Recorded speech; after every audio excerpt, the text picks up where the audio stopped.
Se o silêncio dissesse tudo, sentimento bom que me leva pro outro mundo. A vontade de te ver já é maior que tudo. Não existem distâncias no meu novo mundo, tipo coisas da sétima. And here we Love go. it. Awesome. Once again, October 30th, 2017, Clint Corona Show episode. We're calling it 56. Just kick that on for the audio guys. That'll be on Apple Podcasts, iHeartRadio, all those places next week. Again, Aaron Ryan in studio. That's a Checkmat Brazilian Jiu Jitsu black belt, longtime friend, training partner, and Bay Area comic book aficionado, podcaster, YouTuber, Yes. jack of many trades, and we're here again, Clint Cronin Show. Just got done training, fun as usual. You're in the hot yoga thing now, huh? Yeah. I haven't been training as much as I want to. I've been kind of nursing a few injuries, but doing hot yoga, it's been interesting. I go to Yogasaurus Los Gatos. It's not the most. It's definitely very not bougie. It's upscale. You know, it's different. It's a lot of you can tell it's a lot of moms in there, but they're serious and. It's really cool. I actually I passed by the former mayor of Los Gatos, Jan Hutchinson. He knew my dad, and from training, a lot of the people that are there, they're like, yeah, you taught my son karate when you were like 10 years old. That's crazy. What are you doing now? I'm like, oh, I'm black belt in jiu-jitsu, and and I'm doing this in conjunction with school. And It's a bunch of work, huh? yeah, it's a bunch of work. It's a bunch of different stuff. And, it's funny how after a long day of school and homework, I'm satisfied, and I know this might piss off some maybe taboo in the jiu-jitsu community, but I'm good not training. I'm actually good. This is a hurdle that I've been meaning to get over for a very long time, and I know that a lot of jiu-jitsu people get out of work to go become these professional jiu-jitsu players, and I know the reason, and I'll be completely candid, the reason why I was never the best jiu-jitsu competitor is because I didn't have this stuff in order in my life, and it was always in the back of my head when I was competing. So now that I'm taking care of it, dude, it's really... tenfold, and I feel it when I'm training now too. My game's more complete, but also the intentions of what I'm doing, being in school and this yoga thing. It's definitely, I'm taking it serious. I'm not doing it for external reasons, but school's cool. I'm actually going to be applying soon for the American University in Paris. So I'm going to try to do my last 2 years in Paris of college. That way I can either go to London with that train that goes under the water, the Eurostar, or whatever it's called, the Europass, whatever, to London to go and train. And then I can go, up to Sweden, all those places to go train with other Checkmat affiliates. We have people all over London, Sweden, everywhere. It's so big over there. So in Sweden, the one guy from the favela, then Jackson Souza's there, right? Yeah, Jackson Souza's there, and then there's Stefan Sidell. I think that's how you say his last name. Okay. And then there's actually a Shoyu Roll Sweden out there. Awesome. I'm not sponsored by Shoyu or anything like that, but I'm definitely like a part of a team that's so heavily branded by Shoyu Roll that I know those guys have like a cool culture out there of some really cool jiu-jitsu. And my friends that have come from there to train with us at HQ, they were always so cool, and they train hard. They're all beasts. So it was, it's like, and they're trained from. They usually go to Brazil. A lot of those international cats, they go to Brazil and they come to America. They kind of do that circle and then back. Yeah, I'm trying to think of the one competitor that's is a Checkmat guy. I think he's in Sweden as well. He's a little bit older. Adam. Adam Warzak. But that kid is that kid is the best, hands down. You would love him. Comic book lover, metal lover. He's Nordic. He's Norse like mythology guy. Nice. If you look him up, he's real good. But there is another guy. This is, I think, it might be Finfal. Yes, Finfal. Yeah. Finfal. Yeah, he's dude. I got to do some. Let me tell you something. When the World's training camp and the Pan Am's training camp happened the past couple times, Finfal was there, and I think I started training with them in 2012, and then really started getting into the camps in 2013, 2014, 2015. And training with Finfal was the most intimidating thing ever. Talking about a dude who is a physical specimen. There's not an ounce of fat. That guy could be the most talented dancer, the most talented gymnastics guy, the most talented jiu-jitsu dude, a runner. He looked like Ben Johnson. Like, you know what I mean? Like, his body type is exactly that. And he does jiu-jitsu. I couldn't hold my half guard to save my life on that guy because of his explosion. And just to see him train with the other dudes, he has that Terede style. And I got to witness that year when he was competing against Terede, and he took off his belt and he gave it to him when he was competing. And he said, this was the belt that you sold to me or whatever. And I got to tell him, I said, hey, that was really inspiring. It was really cool to be around those dudes. Finfau's legit.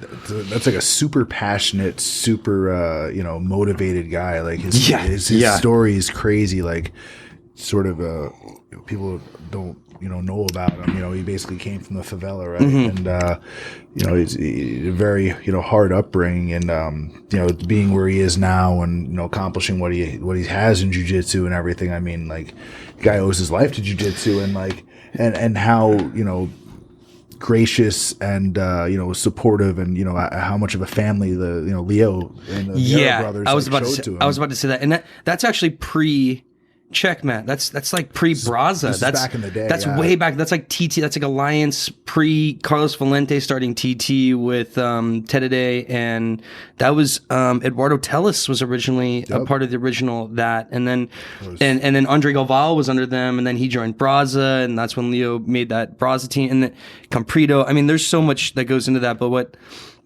the cool thing about being around Leo and being around those guys, first of all, they all do that thing where they just speak Portuguese around each other, and they have that culture and that brethren. But it doesn't mean that they don't let other people in. And if you have a certain rapport, or you train hard and you start to pick up the language, they actually start speaking a lot more English. And the stories I heard, like for instance, Leo was telling the story about him, Finfo, Terede, his brothers, and they would all be training Comprido. They'd all be training, and then they go home for lunch. And when they go home for lunch, they'd be eating, and all of a sudden, two people start arguing. They start training, and like in the middle of the thing, they're training, and they're going, and like this one time, one of the brothers, like either Leandro or Ricardo, finished Terede or finished somebody really high level, and Leo's mom was like, you're gonna let this guy finish it? Like it was and like, but that's what and then they went back to training right after that, and that's what these guys grew up in, and with that hardened lifestyle, it's gonna produce champions. But it's also, they have a style of jiu-jitsu called favela jiu-jitsu, and it's it's Catalango, I believe, is one of the places. There's Josenia, there's a few of those really well-known favelas, and there's styles from there. That long step passing style, digging your head inside and taking your leg out and long step passing, that came from them.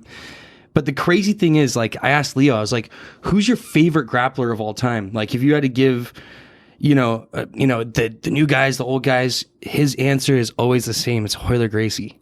Yep. He always gives his respect to that. And if you ask all those guys, they all say Royler Gracie. That's crazy. Yeah.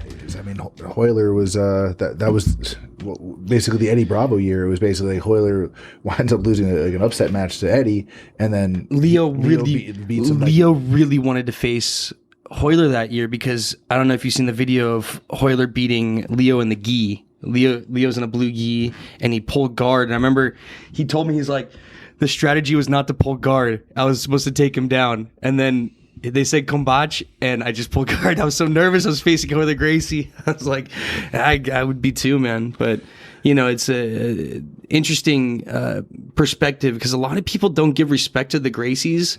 And I was watching Royler's videos. The guy wouldn't move. He would just get to positions, just stay there, and then just force his way to these weird spots and these traditional spots. And that's beautiful to me. That's beautiful jiu-jitsu. Yeah, if you can't move them, that's your problem. I mean, yep. It's that style, that sort of just position over submission grind, and it doesn't,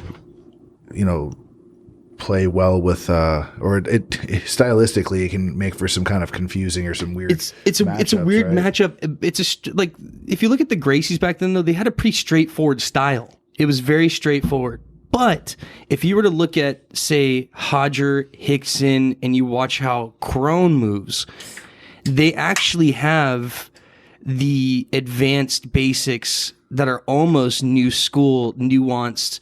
As a matter of fact, I always say it this way. The guard will always be that revolutionary thing that comes up with new moves, but advanced passing is the same as it was fucking in the beginning.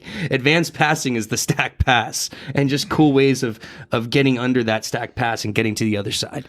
It really stack passing. And if you were to look at the guys who advanced stack passing, what they did is they would attack something like an ankle lock. They would sit and then they would use that to leg drag and then stand back up and then, that's the most advanced you could probably get with the pass. Yeah, one of my favorite sort of stack pass variations I see is the ankle lock. So ankle lock, yes, and back, going back and forth between the ankle lock and stack, ankle lock, stack. I was hanging out over with Half, and he showed this one deal where it was basically you would set up like a lasso guard from the top of a stack pass. Yes, and use that to like go into a crucifix duck under the legs or like basically like kind of shuck the legs over like using your hips, just driving your hips forward. Yes, I use that to set up like bicep slicers and cross chokes from the back, and then like that one-legged kind of omoplata where like you have the guy. It's in a kind of a crucifix, almost like bicep slicer. Then you kind of heel to like from the back from the crucifix, and kind of shoulder lock like that. So like that setup, and that's a stack pass. It's just a matter of you're passing in a different way. You're passing right to the back. Yes, but you're using. It's basically if you were to take spider guard with lasso and turn it upside down to where the top guy's applying it instead of the bottom. Yeah, I mean, grabbing lapels from the top and using your knee to bump that person forward, you get the initial stack going, and if you use your knee to stop them so that you can't just come back, they're literally just resting on your knee, and you're not on your knee, you're actually on your tiptoes and your knees are up, stacking in and using those two lapels and pulling the person forward and kicking their hips that way. You look at Leo, you look at Guy Mendez, you look at Rafa Mendez, you look at anybody who has, and the Mendez brothers, man, those guys have that crazy stack game where they can go side to side and do everything. But man, when I learned that style, that kind of nuanced style, what you're talking about, that's the bloodline jiu-jitsu, man. That stuff where you don't just hug the legs and throw the legs to the side or think that you can just knee slide your way to victory. You use the stack pass in a way to torture your opponent so that they do not want to be there, and then they give you a side or they roll. And I think that's a beautiful thing. I think anybody who knows good jiu-jitsu, has a good jiu-jitsu instructor, they will definitely show you that that's the way to do it. And I have I've seen different ways of people using that stack pass, same way that you're talking about with the lasso kind of on the top side. I love using that stuff to kind of keep the person there and then pull them into, like you said, reverse crucifixes, but also to keep them there, and also to if they do something that I don't want them to do, to just bring them back to that same stack position, and just if I could, I'd make them stay in that stack position for 5 minutes straight, and it would just be advantages for almost passing until they give up the pass, and that's to me that's amazing. That my thinking is different in that terms. Before I used to think, knee slide, this, I'm just going to run through the guard where it's like, you face some real advanced guards. Look at your face. Some real advanced guards. And then, that's amazing. Yeah. We just shared this, live on Facebook. Awesome. So I wanted to, do that, and like what it does is I guess YouTube picks like a really nice thumbnail of whatever face you were making at that time, and that was hilarious. That was good. And mine looks like I just got my dick stepped on. It's not a good face at all. But, love it. But yeah, dude, jiu-jitsu is such a cool thing when it comes to, we could talk about the moves and everything like that, but train the moves. Speaking of that, just a little plug for what I'm doing with the Aaron Ryan podcast. I'm gonna be doing some moves on there. some small things just to draw some eyes to the page. But the reason why I'm doing that too, guys, is I haven't taught in a while. I've been a student. I've been practicing being a student. When I go into yoga, I was just telling Clint before this started, when I go into yoga, I don't say shit. I go in there quiet and I try to be like opposite the misfit. I try to be white belt Aaron, and I go in there very, very, very, very humbled. And if you guys want to check that out, there's just going to be some moves on YouTube. But actually, this is a perfect segue, dude, because this guy is an amazing dude and a good friend and a teammate, and somebody who, definitely is. Oh wow! Oh, dude, that's awesome. So check this out, guys. We have a friend. I'll let you announce it, but this is something that's very tragic, man. Yeah. So SFPD, San Francisco Police Department. We have a lot of friends just in law enforcement throughout the Bay Area. Just police train, and there's probably around the nation with you, and easily with me around the nation. I have a lot of good friends that are law enforcement in and out of jiu-jitsu. Yeah. So Officer Lewin Tankel, he was, I guess, approaching a suspect, and it turned into a hit and run where he was hit by an SUV, and I think he was like drug under the car. It was terrible.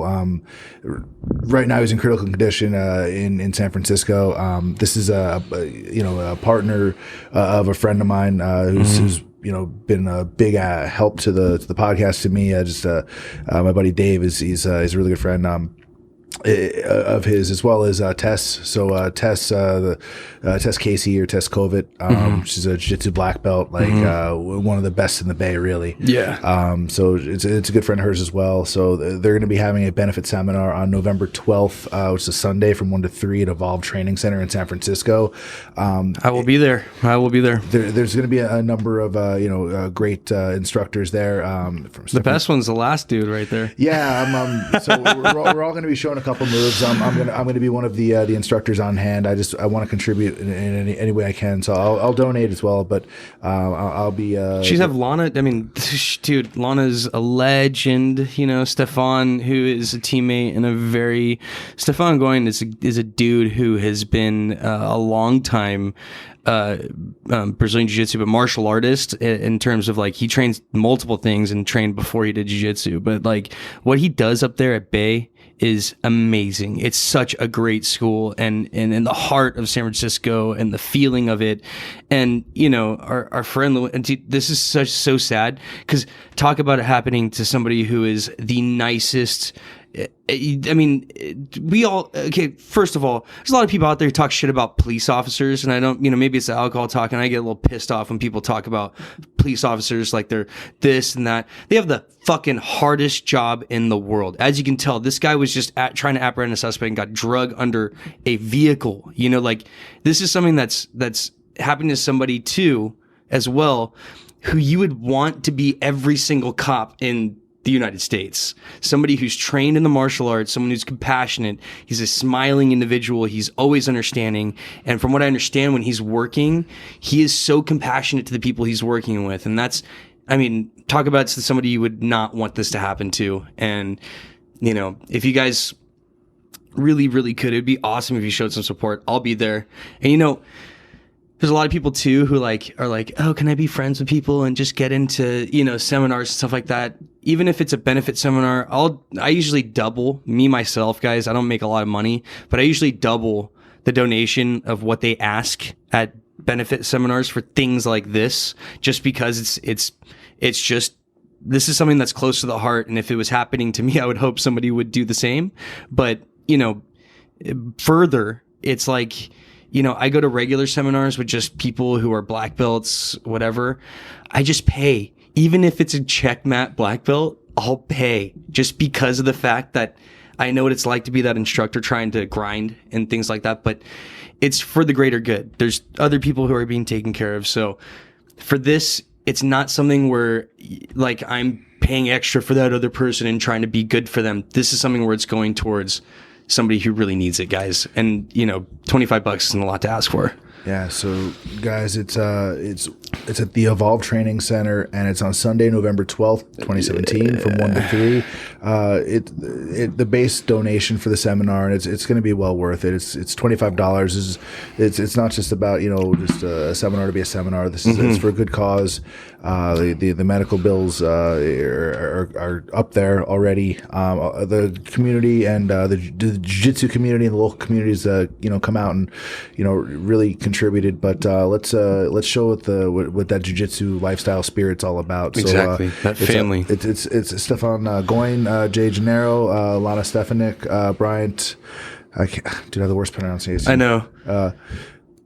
Pangalian, and then me. I'll be there as well, showing what I can. So I'm very honored and humbled to be up there, contributing as well. And the Sweaty Betties are putting this on, which is that's awesome. That's a good organization. It's a pretty cool group, in their own right.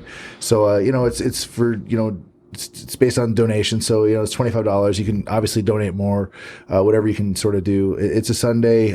It's the week after the U.S. Open, so hopefully everybody can make it out. And if you're not healthy, just come out, donate, watch. You'll have fun. A lot of people will be there. Evolve's a dope place. Get some food after.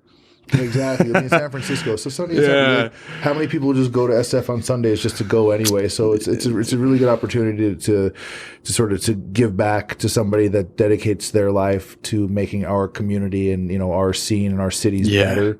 The police have a really hard job. Man, those bike cops in San Francisco, dude, they have a hard job out there, dude. And the bike cops specifically, they get stationed or get assigned to like Beta Breakers and all those events, all the concerts, all that stuff, dude. It's, I mean, I can only imagine. I'm an old man, guys. I really actually think that we shouldn't even be supporting and putting taxpayers' money towards things like Beta Breakers. If it's going to be a race, have it be a race. I'm gladly support that. But, all that other stuff, it's gnarly. But this guy, what he does, riding his bike around SF and kind of just, like he said, he's an understanding cop. He's somebody who will talk to you and kind of get to the bottom of things before writing a ticket. A very understanding dude. It's funny. When I was going through a really hard time, he would message me out of the blue and I'd be like, God, why does this guy care? I only met him a couple times, but that's the guy, that's the dude we're dealing with here. So, it sucks the state of things right now. We're the media puts it out there that it's basically police versus whoever, like it's a whole thing, and it really sucks. I have a lot of friends in law enforcement, and I don't envy the job or the shit they put up with on a daily basis. They put up with a lot.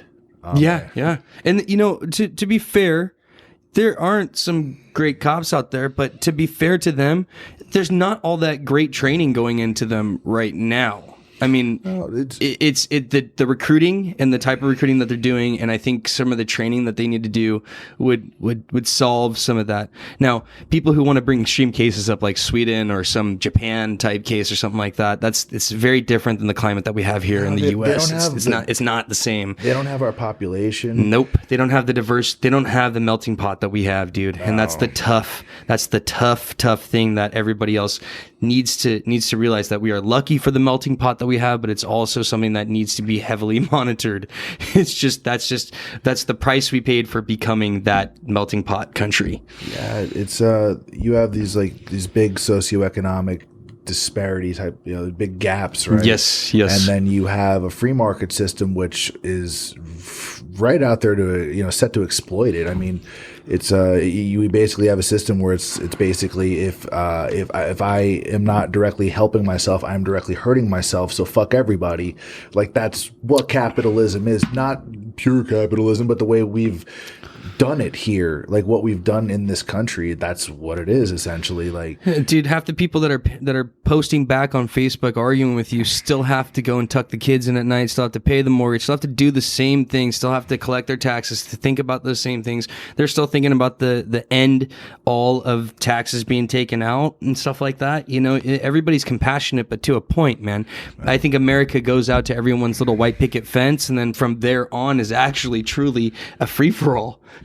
Like, I honestly, they're not arguing with me. I don't argue with folks on the internet, man. I don't have to, live in their houses. They don't have to live in mine. They don't pay my bills. I don't pay theirs. So I give a fuck. I keep my eyes on my own paper. Yes. I do what I care about my fellow man. I have empathy for others. I get it.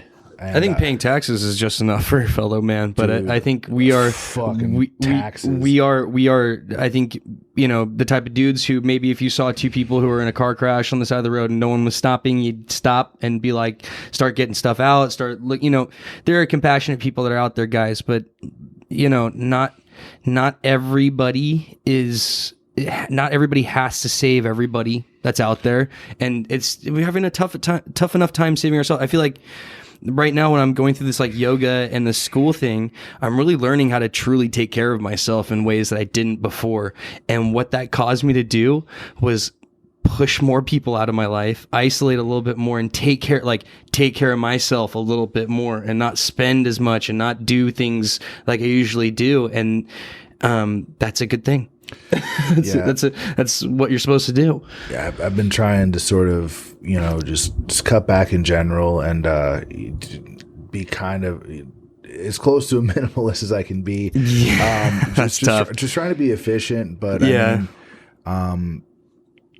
I've got too many jiu-jitsu gis. I have like this big collection of fucking Jordans and sneakers. I see you're getting a bunch of want versus need stuff now. Shout out to Al. What's up, buddy? Al hooks it up so fat. Like he's the man, dude. Those guys are the shit. I have so much show your roll gear, like so much. Yeah. But I tried on that first want versus need gi, and it fit like a glove, man. Yeah. It fit really well. And Al knows what he's doing, dude. Al, East Side, all those guys over there, they're all good dudes. You see how passionate he is. Just, I sit there in his, the headquarters for Want versus Need, and he's just starts designing stuff, and he's like, check these shorts out, boom, boom, boom. Yeah. And he's like, I was telling him about a logo, this idea for a logo I had for the podcast, and he's like, oh, like this, and he like basically created a font for it and like made the logo like exactly the way I was like thinking it, and he just that's a talent. That's a true talent. Like, symmetric to where it was like mathematically correct based on what I was talking about. I'm like, I guess I have a logo now.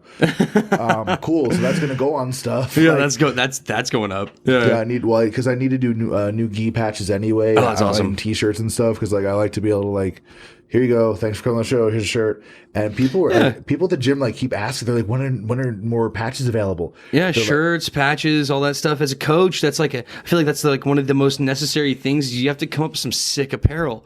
People don't realize that. Like you got to think of a cool logo so that way. And usually, if it's personalized to you, like Paul Schreiner's first logo was like him with big glasses, like this, like not Garfield, not Garfield. No, like.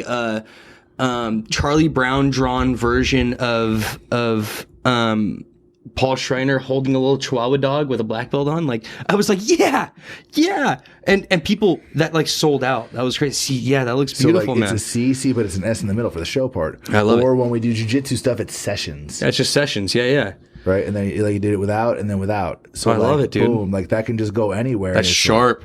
It's like its own. Like I was wondering if I could tweak it and make it like the Superman S somehow. Oh, dude, I can see it in there. If you were to add like a little loop in there or something, right. or to take it and to try to just hexagon out somehow the belt or the I can see it. I can see it for close sure. Though, right?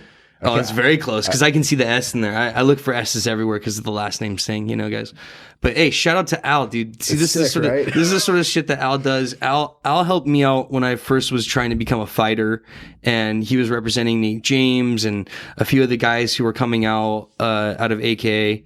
And those guys showed me some support. I mean, it's tough when you're like this young fighter trying to figure out that stuff back then when there was no, like, mixed martial arts was just legalized like a year ago when I was fighting. And that's like, for those guys to just take the time to be like, oh, we like this kid and what he's doing. And it was cool, man. He's a nice dude. Every time I see him, good rapport. And then, I always look forward to running into him because of his style. He's got that, like that Pharrell style. Like, it's like like you just said, he kind of envisions things. And, I feel like guys who are like Pharrell and those dudes, the reason why they're in those positions they're in is because they're able to visualize things and put it down and then execute it. You know, that's what he just did for you right there. Like the stuff he's already like, he has that, what is it, like Homies Before All or whatever. Yeah. He has that group and, dude, he comes out with some sick stuff. I always spell it wrong. Like, so yeah, he has like the Halloween gear like ready to go. It's Ron. Yeah, I know Ron Henderson. So this thing was like all like unreleased ski, and he's like, here you go. Yeah, no, that looks beautiful. Got the backpack. Like there was a backpack that was for like she's like, oh, check this out here, take one. I'm like, oh, what the fuck? Like he hooks you up so fat. So yeah, obviously like that's what I'm going to be rocking that to US Open on Sunday. Wow, it's beautiful. That's beautiful. It's good to see Ron doing good over at HQ. Dude. He's actually the guy who took over for me after I left HQ. Kessler.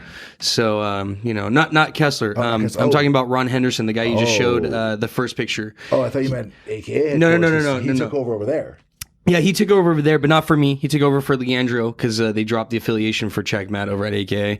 And I'm not like involved in that as much as I used to, guys. As a matter of fact, this dude wears a white bar on his black belt because he don't teach no more. So, I'm just a guy, and so it's something where I don't get involved in that stuff anymore. But I do understand that Leandro's not involved with AKA anymore, but he still is there actively right now, finishing things up, coaching fighters, coaching camps. He's still doing the fighter stuff. Like that's yeah, he's still doing the fighter stuff and all that. But and then.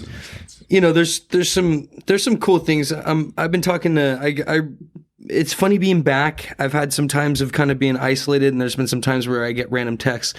So the other day I got a random text from John Fitch, and he was like, yo, what's up, man? Like, are you back in San Jose? And I was like, yeah, dude, yeah. So, I'm reconnecting with John. John and I were roommates for a long time when he first moved out here to the Bay Area. And, just a good, I'll take a little bit more, a good dude who, taught me a lot of wrestling, a lot of jiu-jitsu, and we trained a lot. I'll take a light pour. So, he reached out. That's good.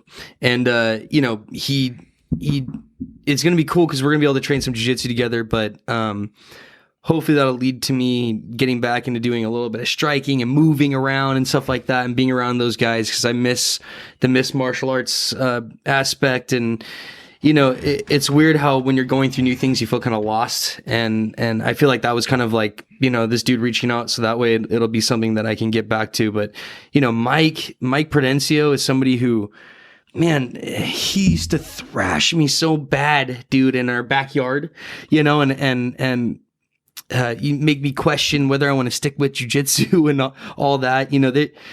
Those guys, it's funny. One time after I did your show, or actually not after I did your show, it was before I was coming to do your show. I was at Deanza and I went to Whole Foods and I saw Mike over there. Nice. And we used to live down the street from that Whole Foods right there off of Stelling. And just what those guys did for me as a person, because like I was so lost. I tried doing school back then and I failed, and I tried doing regular life things, and it was good that I could isolate with those guys at least and go back to something like jiu-jitsu, because now going back to this thing, I really carry those moments that we had with me, because when I go to school now, I know those guys will always be like, I know where Misfit comes from and whatever he's doing right now. And especially now that I'm really taking care of shit, they really support me, and Mike is that dude who, when I was going through some really tough times, he would kind of give the comic relief. He's a beatboxer and he has a lot of different like quirks about him, but he's also an older brother. And he was somebody who would give me some solid advice, dude. And, I think that's amazing that we're all kind of connected in this Bay Area jiu-jitsu family, because it was a lot smaller back in the day, guys. It was a lot smaller. Oh, for sure. It's like, it's crazy. I remember, what was it? Hearing the 4-Hour Work Week guy, the Tim Ferriss. So his book, there's like a whole chapter that's basically about, Dave Camarillo's story, and hearing that, I listened to the audio book again, about a month or two ago, and then hearing them talk about Dave Camarillo back in the day when, like, I guess he had first met Shumei over. He was taking trips over, overseas and stuff, and like he was working at HP as like a tech guy. Like, Dave, like that's right. That was Dave, right? And I met Dave right after that, right when he got his job at AKA. Tim came and stayed with us a couple of times, and I just knew him as the guy who broke a world record in tangoing a girl in the spin. Like he spanned her so many times and so fast on like Good Morning America. I was like, because I was that kind of guy who watches like Good Morning America when I was at Dave's house, and I was like, you were that guy who broke the world record in like spins in the tango or whatever. And he was like, yeah, I'm writing this book, 4 Hour Work Week. And I was like 19, 20. I was like, yeah, whatever. I'm going to go get high. And then, yeah, you're like, that's cool. He like blew up. Yeah. I was like, good luck with the fucking book, bro. The guy's huge now. It's ridiculous. He is huge now, dude. And he was taking private lessons from Dave. And this is right before he blew up, but definitely an interesting cat. Is he still a purple belt? Probably. I think he's probably still a purple belt. He doesn't, What's the fucking difference? Like, the guy's a rock star. He's a black belt and probably laying it down when it comes to the money. You know what I mean? To the money, honey. His little, we all have our Tim Ferriss phase. I think everybody goes through that where you're like, I'm going to biohack everything. And so I was looking at his day, and he has one of those videos where it's like day in a life of Tim Ferriss, and he's like just walking through meditating and all that. And I'm like, oh, this is cool. This is a guy I know. Things that I kind of do, but he has like full on salt bath meditation rooms built into his house, and these like samurai fucking sculptures and all that sort of shit. That's what I don't have. He goes over to the flotation tanks. Like one of my friends, I guess he was there at the same time Tim Ferriss was there. In either Oakland or San Francisco. I'm like, oh, did you say hi to him? He's like, no, I'd be all like, I would have went all fanboy or whatever. Yeah. And I'm like. He's like, normal, dude. Well, this friend's like kind of famous too. Okay. Like, you're like, why would you? Like, I'm pretty sure you know who you are too. And, yeah. He's like, no, it's weird. I'm like, nah. I'm pretty sure. That's cool. That's humble of your friend. That's humble. That shows how humble he is. He's like, you know what? I'm still kind of, Yeah, but like that's the level like Tim Ferriss is. Yeah. Now Totally. From being like a Guerrilla Jiu Jitsu dude back in the day. And the 4 Hour Work Week turned into 4 books or 3 books. It's and I have Tools for Titans. That was a gift, and then he's come out with a few other. He has another one that's coming out pretty soon. But Tools for Titans was great because then that's what introduced me to Jocko, and that's what introduced me to. Well, actually, correction. I got introduced to Jocko by rolling in San Diego, but that was the most brutal tie-up I've ever had in my entire. I felt like I saw. Does he roll like death. He looks? He put me in this move where he locked my legs like from behind. Like he took my back, but like he was a little bit lower than my butt. If that sounds weird, and he locked his legs. Everything sounds weird. But then he put me in a full topside guillotine and just bridged his hips. From the back. I was going backwards, dude. And I squirmed. I was all, ugh, like it was like one of those squirm taps, bro. Like I swear to God, dude, I saw death, and I was like, that man. And then he was like, yeah, I'm a black belt, Navy SEAL, and then I was like, he did this to you. Let me see. There is a fucking pro wrestling move called the Dragon Sleeper. Yes, yeah. Like that. And he, dude, okay, you know how there's like Navy SEAL movies where they show guys doing that move and they say like they're gonna, you're like, that wouldn't kill somebody. Jocko would kill you from that. Yeah, so he was pulling me back like that, but he had my back, right? He what the fuck? Oh, of course. Of course that goes down. Of course we break the thing. So he does this. Like that. But he had his legs fully wrapped around my back. Fucking Daniel Bryan. Yeah, so Daniel Bryan. Fucking Daniel Bryan. Well, Daniel Bryan. That was Neil Melanson dude. He's Neil Melanson dude. So he had that Extreme Couture guy. Extreme Couture and the catch wrestling. Mm-hmm. But Jocko, talking about all that stuff, the efficiency and all that stuff, we all go through our phases with that. I think we all find our own efficiencies and all that sort of thing. It's funny how I was listening to the Jocko podcast in the beginning of starting the podcast things. And if you listen to my first podcast, I'm like, just breathe, just get in there, get to the, and then later on, I start kind of thinking like, oh, just be yourself. And that's when I started. Well, before the Jocko podcast, I didn't really know it was a podcast, but I started watching Collider Movie Talk specifically. And that was with John Schnepp, who created a movie called The Death of Superman Lives. John Schnepp, if you look up Collider Movie Talk, it's a well-known kind of they break, dude, it's my kind of go-to for everything, like they catch Shazam, they have all this new stuff, and they kind of report on that. But there's also a guy named John Campea.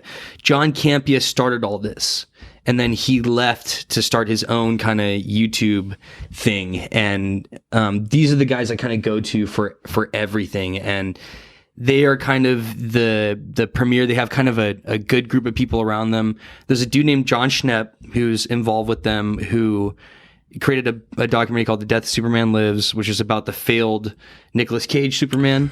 Oh, you got to check out that fucking documentary, dude. It is so good. All the concept art behind it and all the other stuff. It is so good. So John Schnepp, he's a host. He hosts something called Collider Heroes, which is all about comic book movies and comic books that are being released. I feel like I've seen stuff from Collider Media before. Oh, I'm sure you have. I've heard it. I just don't. And know then there's a guy named Collider Frosty Weintraub.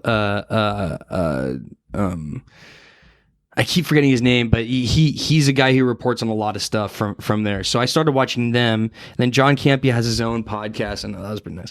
But that's when I kind of started looking into movie punditry and kind of was like, this is kind of weird. Like there's all sorts of different ways to talk about whatever you want to online. There's everything from Aubrey Marcus's podcast, which I feel like is like kind of like. And there's more like him, which are talking about doing psychedelics and all that stuff. And there's way more grassroots podcasts than his. His is more of a premier one. But when it comes to movies and people releasing things and stuff like that, these guys seem to be the most reliable because they follow the Hollywood Reporter, Variety, all those kind of like main things that'll break things. But they also have good sources to the inside. The craziest thing I keep seeing, and I love YouTube, and sometimes I hate it. And you have to exercise a very good self-discipline when it comes to the films and stuff. I am not necessarily like I wind up like a bit more morally ambiguous when it comes to like spoilers and stuff. Like sometimes I want to know, like if it's like a comic book thing coming out, I'm like, I'll read it sometimes. But they've had YouTube posts of basically the whole leaked script of the whole leaked Justice League movie. Yeah, I've seen those. And there's been times where I think I haven't read one of those in a while, but I did read them before I moved back up here. I remember reading it because I was like, oh, you know what? Fuck it. I'm so skeptical on what's going on because at the time, the scale of everything has changed so much with DC because back when BVS was released, we had a whole different slate of movies coming out. They scrapped that, and we have like 4 or 5 movies coming out. It's Shazam, Deathstroke now, Wonder Woman 2, which is great, Gotham City Sirens, I think. Yeah, which is Harley Quinn. The Batman and this Justice League movie, and then we have a Green Lantern Corps, and then the Flashpoint, and the Flashpoint, which changed because it was something else in the beginning. But these movies, these punditry places, they do a good job of reporting them. But there are a good chunk of those kind of, and it's like some of them are with the voice of like okay, sometimes guys, we get a little, I'll get a little high and I'll go online and I'll watch shit like Brandon Lee fakes his death, and it's a voice of a guy who's like, Brandon Lee faked his death, and it's like a computer voice, and you're like kind of freaking out because the music's all eerie. And if they're doing plot leak shit like that, that's when it's usually in the extreme, and they're usually not right. And plot leaks are usually something where usually you'll get a pretty strong idea. If you read it, you'll go, yeah, this seems pretty credible, but usually they're not. And you have to understand, these people who work close to these movies are so fucking tight-lipped because it's their job. They know these. It's like Warner Brothers or Marvel has snipers outside this window, and just in case we worked for them, if we were to leak one thing, they would kill us. Yeah, but these are so specific, and they're like, Yeah. the videos are about an hour long, and they they read this thing from front to back, and they go scene by scene by scene. Well, by I scene. think the Justice League ones have been pretty accurate, but at the same time, I think you could be like, yeah, in the beginning of the movie, they formed the Justice League. Cyborg's a little reluctant, Aquaman's a little reluctant, but Flash is really seeming to like it. So there's 3 of them, and then something happens where Cyborg jumps in, and then Aquaman jumps in, and then Superman comes back, and all that. No, it's like scene 1. Yeah, and they say this person enters the room, then this thing happens. It's the fucking, very specific. It's the exact movie described on the script, and it's like an hour and a half. Like 2 hours long. Like they describe the whole thing. The whole thing's leaked.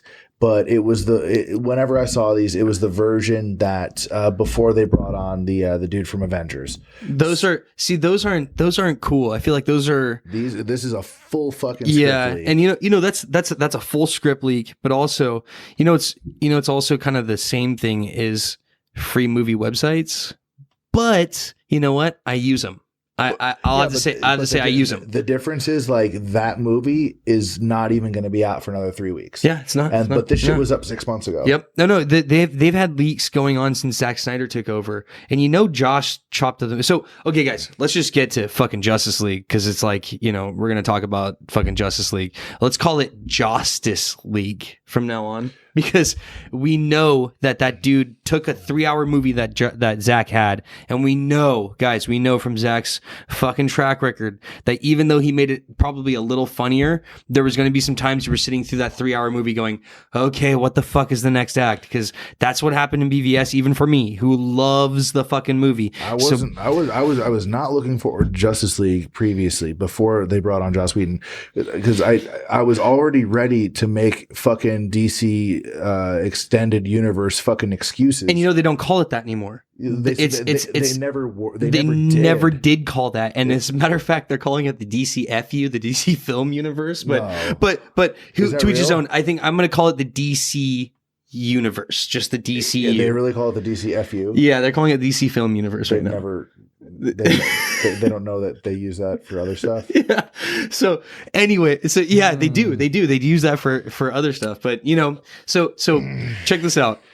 They have this sort of spiel with, they saw the first cut, and we know that they saw the first cut that Zach released, and they were like, no, we can't go through this again, Zach. And whenever this thing happened, when Joss took over, that they gave him this movie and they said, cut it up. And they said, put in some new stuff. And I noticed the difference when that first new trailer came out, and that part with Diana Prince, and she's painting she's dusting off the thing, and they're like, what'd you do this weekend? She's like, oh, nothing really. I was like, that's Joss Whedon. That's not Zack Snyder. And I think you can agree, because we have differences when it comes to BVS, because I love that movie, but I watch it skip through now. Because there's times in the movie where I'm like, fucking just get through this part. Please, Zach. Please just flush out this part. And we didn't need an Africa scene. We didn't need half the shit that was in that fucking movie. If they would have just copied World's Finest, Superman's animated series, we would have had a much better reception. There's like 10 different things they could have copied that they didn't copy. That movie was fucking boring. It was boring. It was boring as fuck, except for the action scenes. It was fucking boring. Yeah, but even like the action scene was like, yeah. Because it was stacked. The action scenes were stacked. I had the same problem with that I had with was it Civil War? Yeah. With fucking the fight with who was it, Captain America and Bucky and Iron Man. I didn't. First of all, Captain America and Bucky, their chemistry was so fucking dry. Like I don't believe they've ever met. Yeah. That's so fucking funny that I'm the only one who fucking says that. I thought, dude, that's so crazy. Their chemistry was terrible. It's crazy. They just seemed like they were just both there. But even though we're supposed to believe, like, okay, if you've been a Captain America fan since 1960 or something, then you know their story. But that I was just fucking bored. It's like, yay, Spider-Man's here, yay, Black Panther, yay, Tony Stark said some funny Black shit. Panther's scene in there was sick. Dude, that was sick though. That was really sick because nothing else was sick in that fucking movie. It didn't make sense. It did make sense. I think also what you said with the Spider-Man saved it, because that part where, like, the only part where I felt like we were watching the continuation of the MCU was that little quote where he was like, "Where are you from?" He was like, "Queens," and he was like, "Brooklyn." You know, I was like, "Yeah, we're back." You know, like, for a second, we're back in. I mean, they took a British kid. They actually made him have a Brooklyn accent. He has actually better accent than the last two Spider-Men that were American. Spider-Man, they didn't bother telling him he's not from fucking Los Angeles. Yeah. Maybe to have a New York fucking accent. Maybe that'll help. But, and like a real New York accent, man. The kid is literally from the United Kingdom. Yeah, he's not from Brooklyn. He's not from Brooklyn, and he has a very specific accent too. But if we got back to Justice League, you can see from the beginning too the extreme difference in the color palette and the delivery of everything, the marketing. I've watched it's Batman week right now, every AT&T marketing scheme leading up to this. The images of Batman that I'm seeing are Batman, the quintessential Batman, and it's getting better. What they're going to do is they're going to have that reveal of Superman. Hopefully, if this movie does good, we'll get those announcements of those next movies. And like you said, they will be changed after Flashpoint.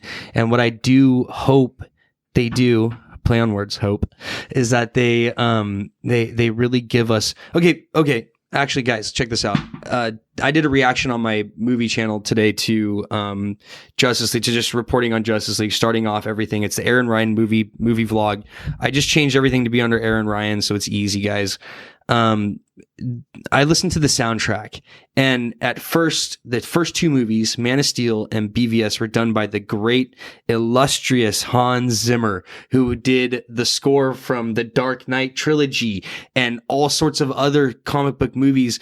You should bow at the feet of Hans Zimmer. The Batman v Superman soundtrack was not the problem of that movie at all. That was actually a stupendous soundtrack. The Wonder Woman theme, everything that came from it was actually really great. I listened to it in my car. The Wonder Woman theme was the coolest thing that happened in 2.5 hours of fucking movie. 2.5 hours of the movie. Check this out. So they at the end of that movie, it retired Hans Zimmer from superhero movies. He said, "I will not do a superhero movie anymore because of this movie." So then Junkie XL went on to do Justice League. Then he got fired when Joss went on there, and they brought in Danny Elfman, the lead singer of Oingo Boingo, the man who did the original Batman. We talked about this last time we were here. But I listened to the Heroes theme of Justice League, and they released the actual soundtrack, and the list of everything kind of gives away the movie a little bit. I don't know if they switched the order of some of the tracks, but from what it seems like, from the leaks, it looks like what happens in the movie. But the Heroes theme, there are some parts where I got goosebumps today, and it reminded me of Batman from 1989 or Batman from 1992, and the fact that it's fall right now and it's leading into winter and it's colder out here. There's a Batman theme about 2 minutes and 30 seconds into that movie that they kind of introduce. I know it's Batman's theme. I can feel it. If they keep the Hans Zimmer, the Hans Zimmer Man of Steel theme, I think that's great. They keep the Wonder Woman theme, that's great, but they come up with these new kind of more leading back to the 1992 animated series Batman themes, and we see that, and we see these superhero landings. I honestly think, and from what you've seen, we're going to get a great Justice League movie. You have put a lot of time into this movie already. Yeah. Dude, just looking at every single angle of this movie. I'm pretty excited about Justice League, but you're fucking stoked about Justice League. Stoked. You're really excited about Justice League. I'm really excited about it, but I'm 10 times more excited about Thor Ragnarok, dude. Really? Like, yeah, because we get to continue a story arc of Hulk. We get to see Thor in a new light. This new version that Taika Waititi is doing is way better. Jack Kirby version. Dude, we're getting New Gods in one movie and New Gods in another movie. How can you not be happy? You know what I mean? It's a cool time, man. But it almost sucks, man. I remember like one year I got all these Christmas presents and like I didn't open them.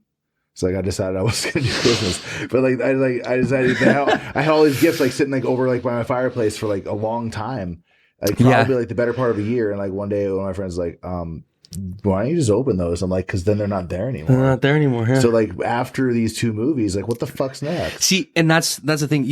I'm getting excited for Justice League It's because because be like 2030 before they have a Green Lantern movie or something. Right? But I'm excited for Justice League because we are getting that change of tide that we wanted. And even I wanted, as much as I love BVS, guys, and I wanted that dark movie, the cool thing is I want the campiness. I want, okay, how I wanted Batman and Superman to meet was not how they met in the movie. How I wanted them to meet was like the animated series where Superman peeks under the cowl and he goes, Bruce Wayne, and he goes, you peeked. And then afterwards, Bruce tracks down Clark by putting a tracking device on him. And like, Dude, you could do anything. You could do the way they did it in the actual Dark Knight Returns. Or the Dark Knight. Yes. Like that's Frank Miller's story is way better than what they did because they took like 6 things and put it together. Yes. My main problem was they took this palette and the tone of a movie that people didn't even really like. Mm-hmm.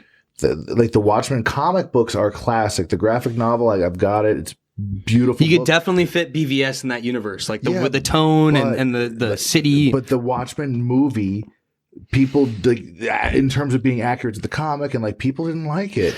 And I think it didn't make any fucking money. From what I saw, from what I'm seeing from Joss, I think they're pulling away from everything. Like there's almost like this Geiger-esque feel to Zack Snyder's, Geiger, he was the guy who did all the Alien, the art and all that stuff. So there was this kind of Geiger-esque thing going on with Zack's style of how he was going to approach Apocalypse.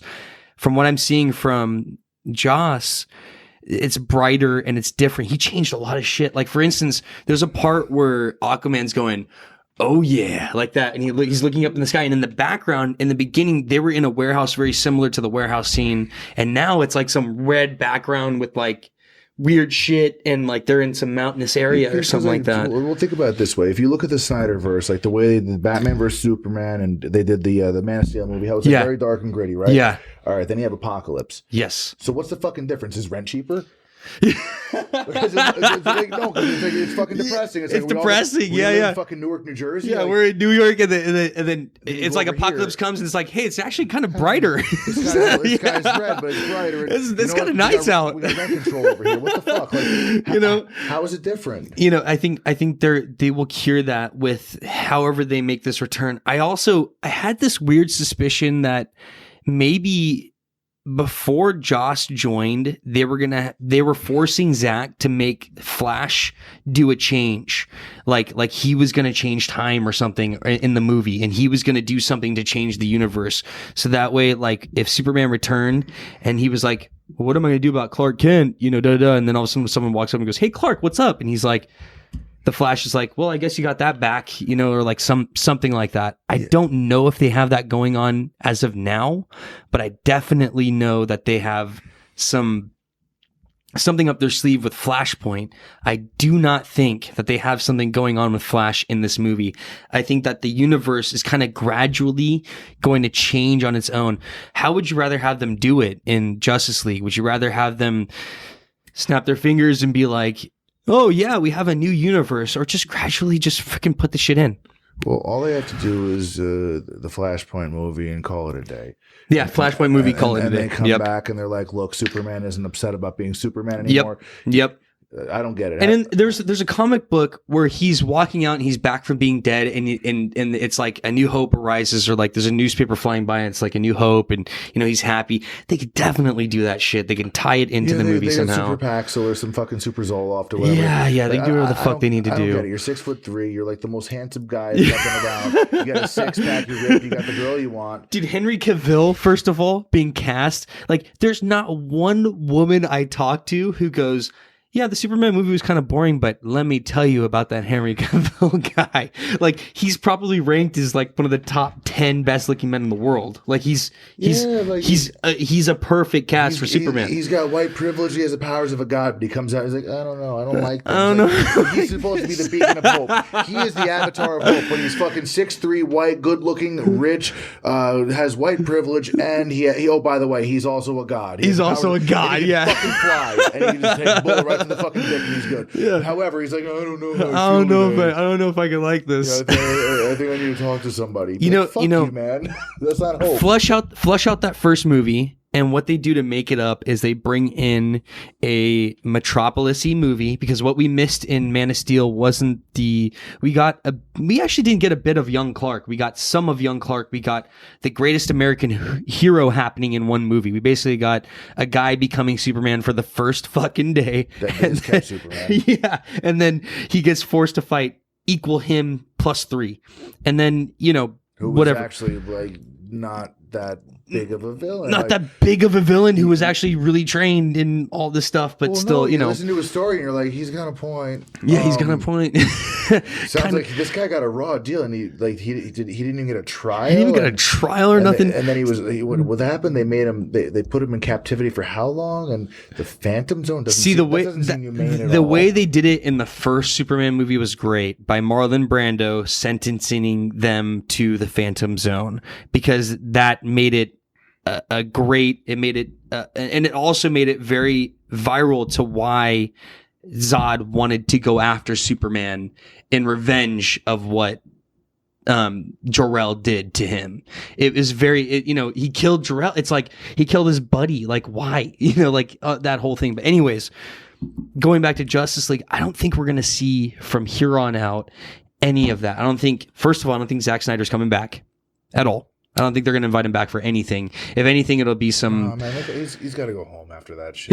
Yeah. They not the movie, but the family thing. You got to go home. Yeah, you go home after that. And he's been doing, from what I've seen, he's been doing a lot of suicide watch stuff and prevention stuff, and donating to a lot of things like that, and being a part of events like that. So, our condolences to the Snyder family when it comes to that. But let's talk about Matthew Vaughn possibly doing Man of Steel. Like off of this, do you think he would be if Superman? We know Superman's coming back to life in this movie, and he's going to be the new hope. Hopefully Batman can be like, yo, you got a second chance at everything. You can be a little bit more happier now. If someone like Matthew Vaughn was to take over the franchise, and we were to fight someone like Brainiac or Mongol in the next movie, do you think that would be a great change from someone like Zack Snyder? That's a real question. No, I know it is, because that's who they're circling, and that's who they're like. Why were they trying to do a reality-based movie about a fucking dude from another planet that crash landed in a fucking farm? I'll say this. If you were to go watch The Death of Superman Lives, and you see the debacleness of what the business is like doing these Superman movies, and what they were dealing with Peter Jackson and the studio, and who was currently owning Superman at the time, and I want a polar bear in this movie. No, Superman cannot fly. He has to have this, and we want a regenerative suit. And if you watch the documentary and you see the new suit, you go, they're using, for instance, in Man of Steel, there's a part where they're in the polar part, and he's in that ship still, and he's talking to his dad, the thing of his dad. There's 2 polar bears out there. Yeah. It's because of Peter Jackson saying, I want 2 fucking polar bears in that movie. There's so much of that fucking shit going into Superman movies that I almost agree with the fans, and I don't want to say this, but it's almost impossible to make a fucking Superman movie, like a correct to the T Superman movie. And what we'd have to do is settle for a great movie that honored the character and adapted to the screen. Well, why can they make a good Iron Man movie when no one really gave a shit about Iron Man before the movies? No one cared. No one bought.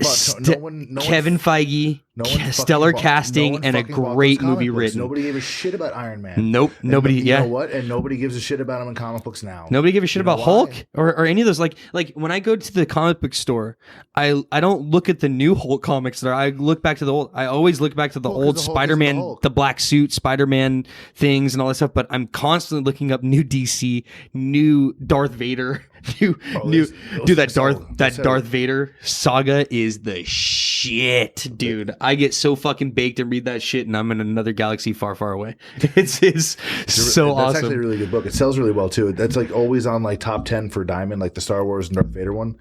Oh, dude, it's so good. It's so. I fucking wish they made a movie like that, and he was just slaying fucking Jedi and becoming powerful, and just in his pods thinking about Padme, and like, no, I don't want a fucking new suit. I want to train in this shitty one so I can get better. Like, that's so sick. So jujitsu like. That's cool, man. But yeah, dude, Thor Ragnarok. So we were kind of getting off, and probably off Justice League. But I was saying earlier, I don't have to check up on Thor Ragnarok. I know shit's going good over there. Well, like, I don't have to look so hard into DC. I look so hard into DC because I'm like, I want everyone to turn around and be like, yeah, okay, good, we're good. Well, Thor 2 got pretty not that great reception from fans. Thor 1 I'd say Thor 1 has what I call the 3/4 reaction, where there's a quarter pod of people who are like, that's not my Thor, or the movie sucked, and 3/4 of people are like, Chris Hemsworth is stellar. Yeah, the movie might have sucked, but that was Thor.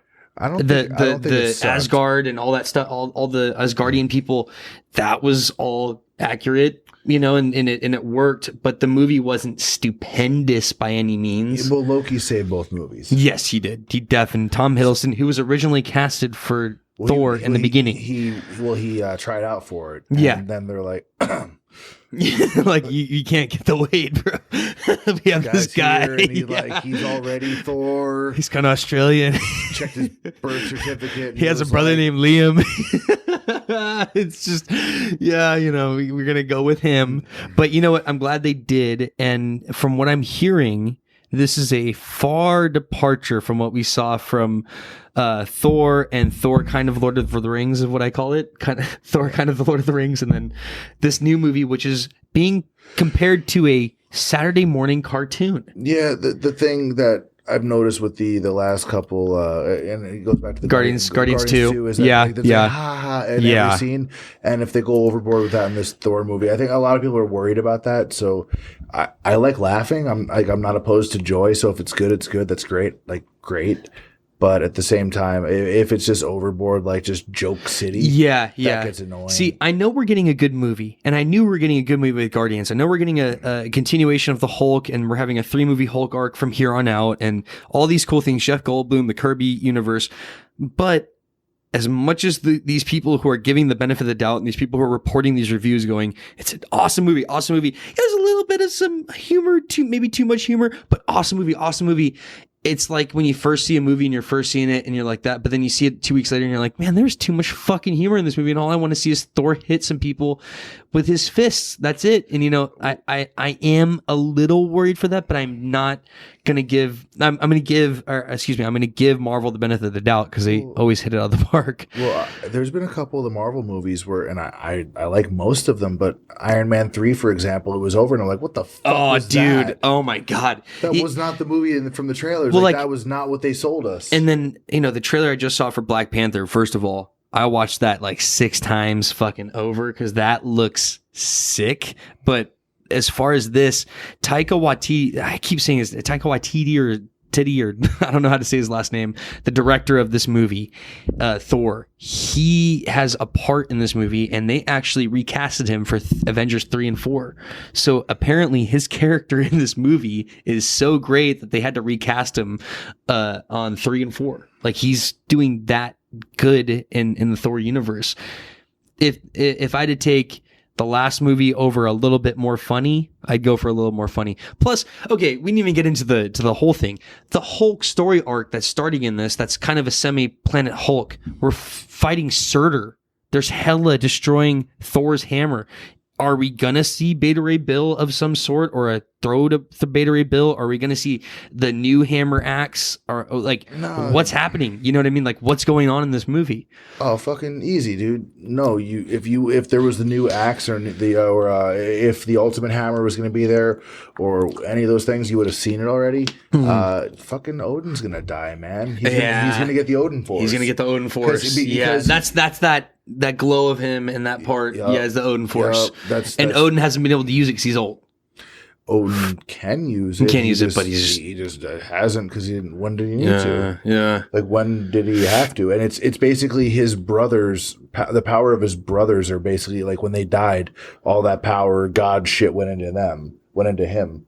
So then when he dies, Thor gets it. Then he's eventually fucking, God Thor or whatever, Rune King Thor, like in the future and shit. Dude, and when he comes out for this Avengers, because we know this movie is leading into Avengers. This is the last movie before we get Avengers Infinity War. Is it? Yeah. There's no more movies before. And then the first movie after Avengers is Spider-Man Homecoming 2, or whatever they're going to call it. Spider-Man Prom, whatever they decide to call it. When is Avengers coming out? When's Infinity War coming out? I actually do not know, but I think it's next year, 2018 and 2019. I think it's the first movie release where we're going to have Avengers 3, and then 2 months later, Avengers 4. So it's. So is it? They're filming the movies back to back right now. So they're actually releasing Infinity Gauntlet like right after? Yeah. Really? Yeah. Not the year after? Not the year after. They switched that up for some weird reason, and they want to get out Spider-Man, Ant-Man, the Wasp. They want to get all this, and that's another movie that's coming out after that, Ant-Man, the Wasp. And then, hopefully there's some like Captain Marvel's going to be. Obviously, we saw her on set there. I saw a few pictures of her on set.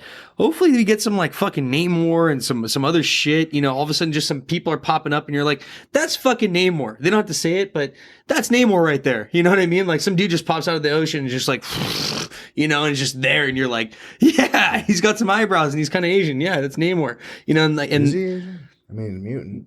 He's a mutant, but they can do whatever they want. Doesn't necessarily mean he's Asian. You know who I could actually see playing Namor because of the eyebrows is that guy from Hawaii Five-0, the dude who played the new Shredder, and he's in a lot of these like newer kind of martial arts movies.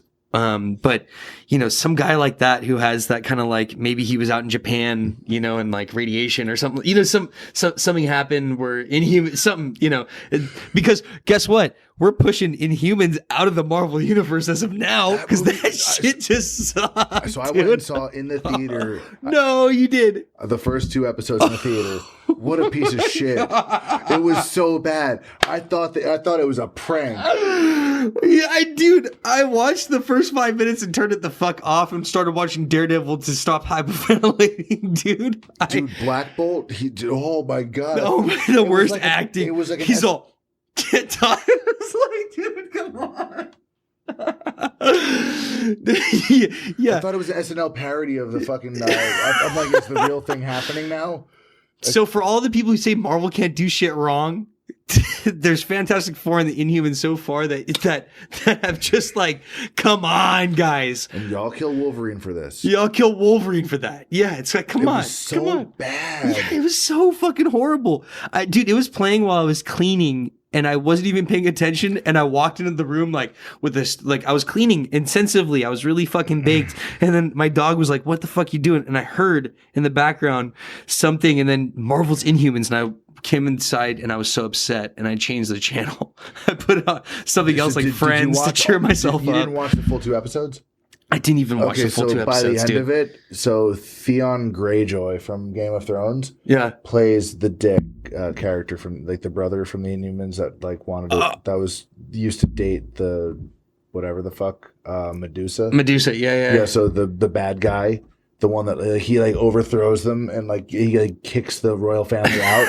Like by the end of it, like he's such a good actor and they're such bad actors. You're like, dude, I'm totally on his side. That's just that's because you're like, that sounds like a pretty noble cause. Like he's clearly the villain. Like you get he's lying to them, but you're like, nah. Don't give your properties to ABC. First of all, second of all, just follow what the fuck's going on with Daredevil and all that shit. I was on board with the dude from Game of Thrones. Yeah. I was like, nah, he's a hero here. Yeah, he's a hero here. Yeah, he's a hero here. Those guys are abusive. Like even Lockjaw couldn't save you. Like, come on. Like no, they tranquilized him or some shit. Like see, that's my thing is like we can hopefully phase 4 of this leading out because we're about to end a 26 or 18 movie arc from I'm gonna be 50 Avengers by the time Green Lantern comes back. But like, okay, so 50. Fix this DC. The DC EU will be fixed in that time. I think we're waiting for this. We got these a little bit announcements leading up to Justice League, but I think we're gonna get the brunt of it after we see the success of Justice League, and we've heard that before. 4. They're kind of pumping the brakes for right now. They let Wonder Woman release. We're going to let Justice League release, and then we're going to announce the full slate after that. But with Marvel, I hope that Phase 4 means that at the end of Avengers 4, Galactus is we see the Silver Surfer go, and then we see Galactus come by and just fucking eat a planet, and then fucking it leads into Spider-Man being mentored by Reed Richards, and we have some fucking awesome Fantastic Four goodness. They have to buy the fucking rights back, and there are no other good villains left because all of them came from the Fantastic Four universe. And Doom, like how can you fuck up? Like Doctor Doom would be the fucking mischievous fucking just would kill. It would be so fucking sick if they did a Doom that was right, not Nip Tuck. Can't have Doom. Can't have fucking Galactus. And you can't have Kang the Conqueror. That's right, because they don't own them. They don't own them. They have to fix that whole people thing. have to understand too, this deal that they have with Spider-Man is a fucking rare deal. And as a matter of fact, if you don't see it's not Fox, it's Sony. And if you see Sony, the reason why they had to let go of the reins is because of that big scandal they had with the emails. When the emails came out, that's shortly after that they made that deal with Spider-Man to save their asses. Now what are they doing? They're making a movie, and they literally started production with Tom Hardy as Venom. And they confirmed, they said, Tom Hardy's not in the MCU, but Spider-Man, Tom Holland, is in our universe. This is the Spider-Man Tom Holland universe. Yeah. And I don't think they could do that with Fantastic Four. The Venom movie, it's like Spider-Man will be around, but the focus is it's going to be the origin, right? It's going to be Carnage. It's going to be Carnage versus Venom. That's why, like, if you go to That's Comic-Con, so cool, though. If you go to any Comic-Con right now, the biggest, like, the best-selling books right now, like the ones that you find everywhere, like high-grade versions, like then the price went way the fuck up, is first appearance of Venom, which is Amazing Spider-Man 300. Secret Wars? No. That's a suit. That's the black suit. Yeah, like that one doesn't sell for shit. It's it's the 300. That's Eddie Brock in costume. Eddie Brock in costume, so right. Amazing Spider-Man that's the one where 300. he's on the cover and he's kind of like over, and it's like this. I used to have the original, and it's all fucking beat up. Yeah, I've got that 9.8 signature series CGC certified. I got it signed by Stan Lee. Oh, dude, that is so gangster. I used to stare at that fucking, like, terrified of that fucking cover, dude. It's a 9.8 too. Like I got. You remember what I'm talking? It's Venom over Eddie Brock, and he's kind of like this, and it's like in a field somewhere, some crazy thing like that. So I got that. There's that one, and then the first appearance of Carnage. That book, like it tripled. Who do you think they cast as Carnage? I think it's fucking Jim Carrey. Just saying, guys. I think Jim Carrey, just some fucking like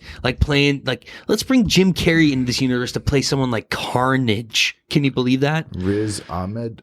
Oh yeah, Riz Ahmed is also thinking about being. Riz Ahmed was in trying to think.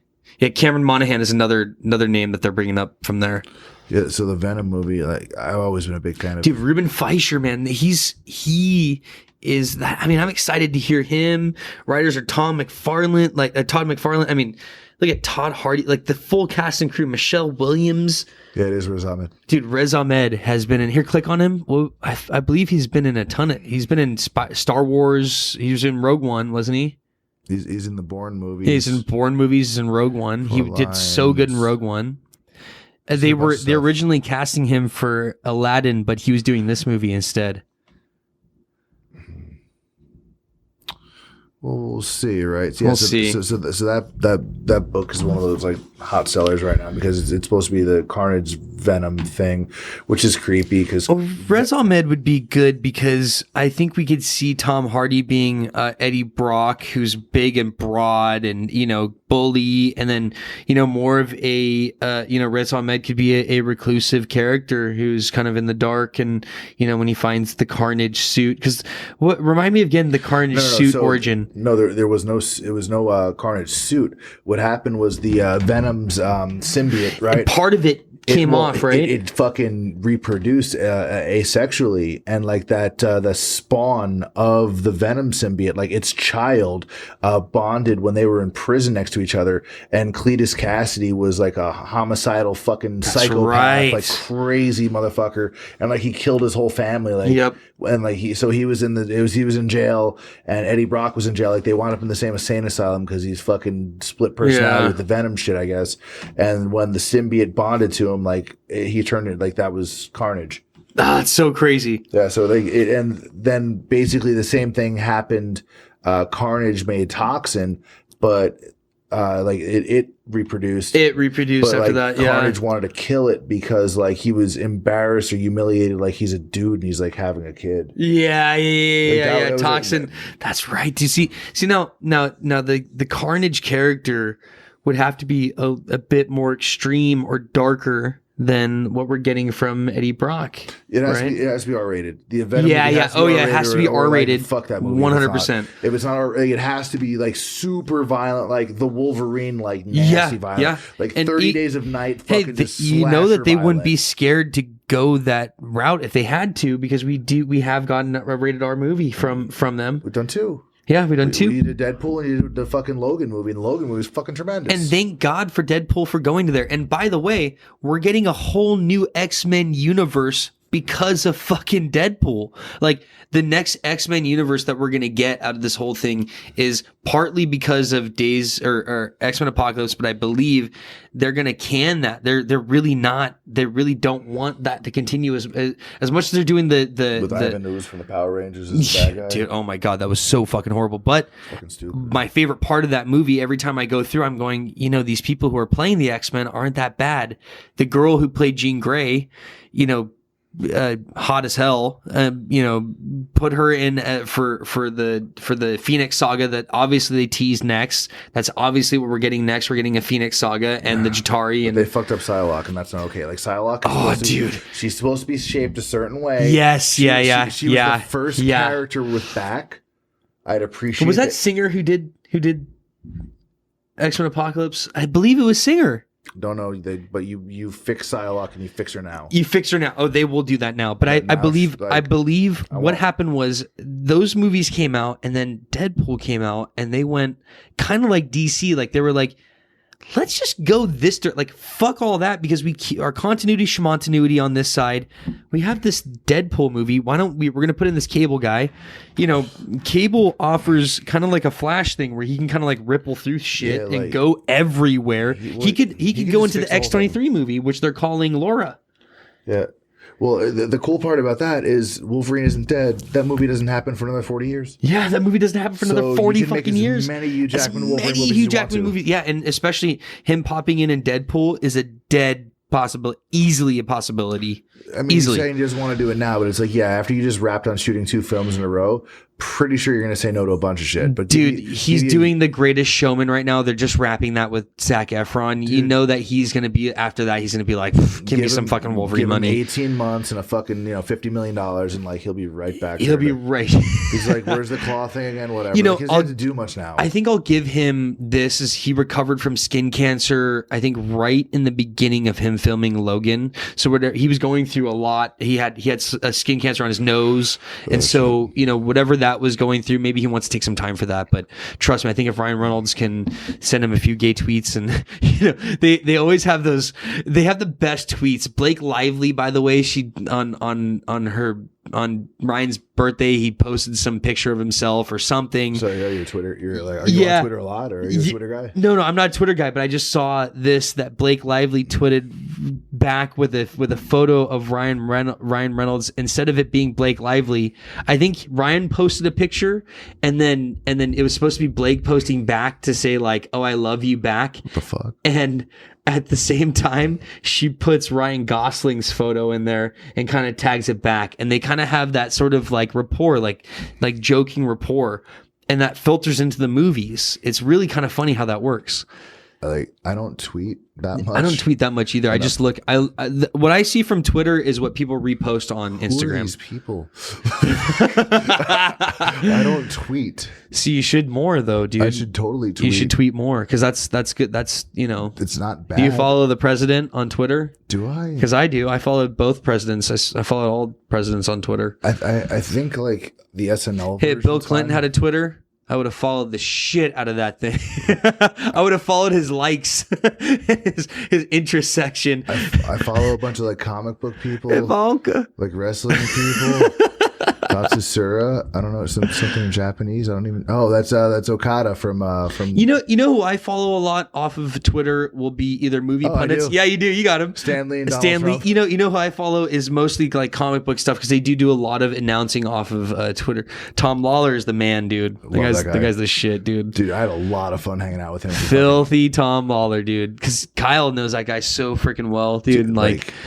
Every time I've like met up with him, like we went and watched WrestleMania. Did I tell you that? Oh, dude, that's gnarly. You went Tom to go watch fucking WrestleMania? Are you kidding me? We went last year we were in Sam's. The guy dressed up as Keith Hackney to go to a weigh-in. So we went to Sam's Town in Las Vegas to go watch WrestleMania last year. Oh, jeez. And dude, they fucking packed because they have like an indoor sort of like kind of like an arena thing.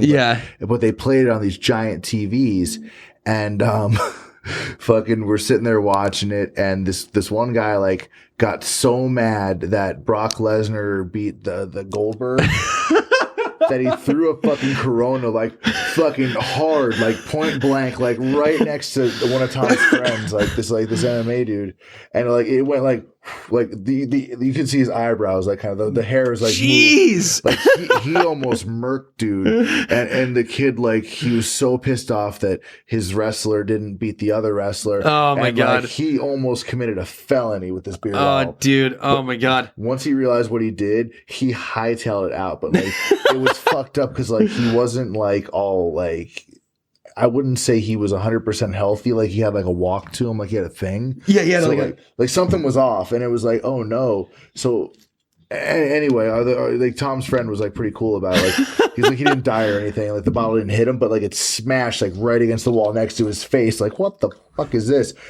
So like we were like leaving after the show's over. There's a shitload of people there, and we're like standing up by the bar, and this dude walks up to us and just starts talking to us and shit.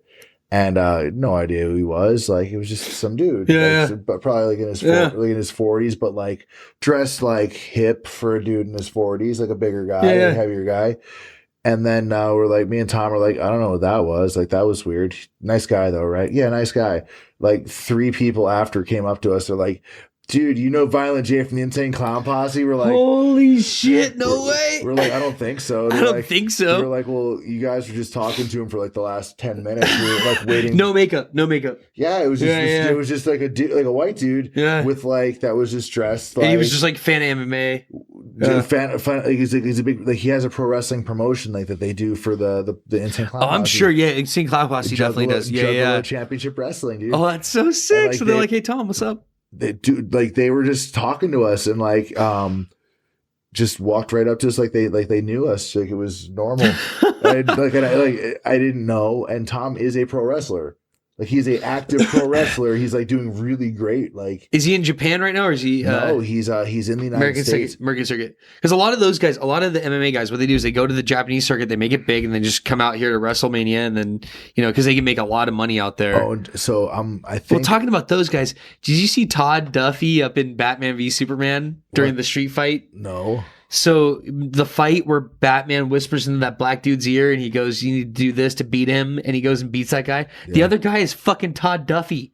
Really? Because I stood up in the middle of the premiere. I was like, that's Todd Duffy. And people were like, what the fuck? What is this guy doing? And I sat back down. I was like, oh crap. And then I called Todd after. I was like, dude, are you fucking serious? You're in Batman v Superman? He's like, how did you know? Because I got to see those tickets. I got to see it a week and a half earlier. He was like, you're not supposed to know. How do you know? I can't tell anybody. I'm under the embargo, and freaking Warner Brothers will kill me. I was like, no, right. I just saw it. I just saw you in there.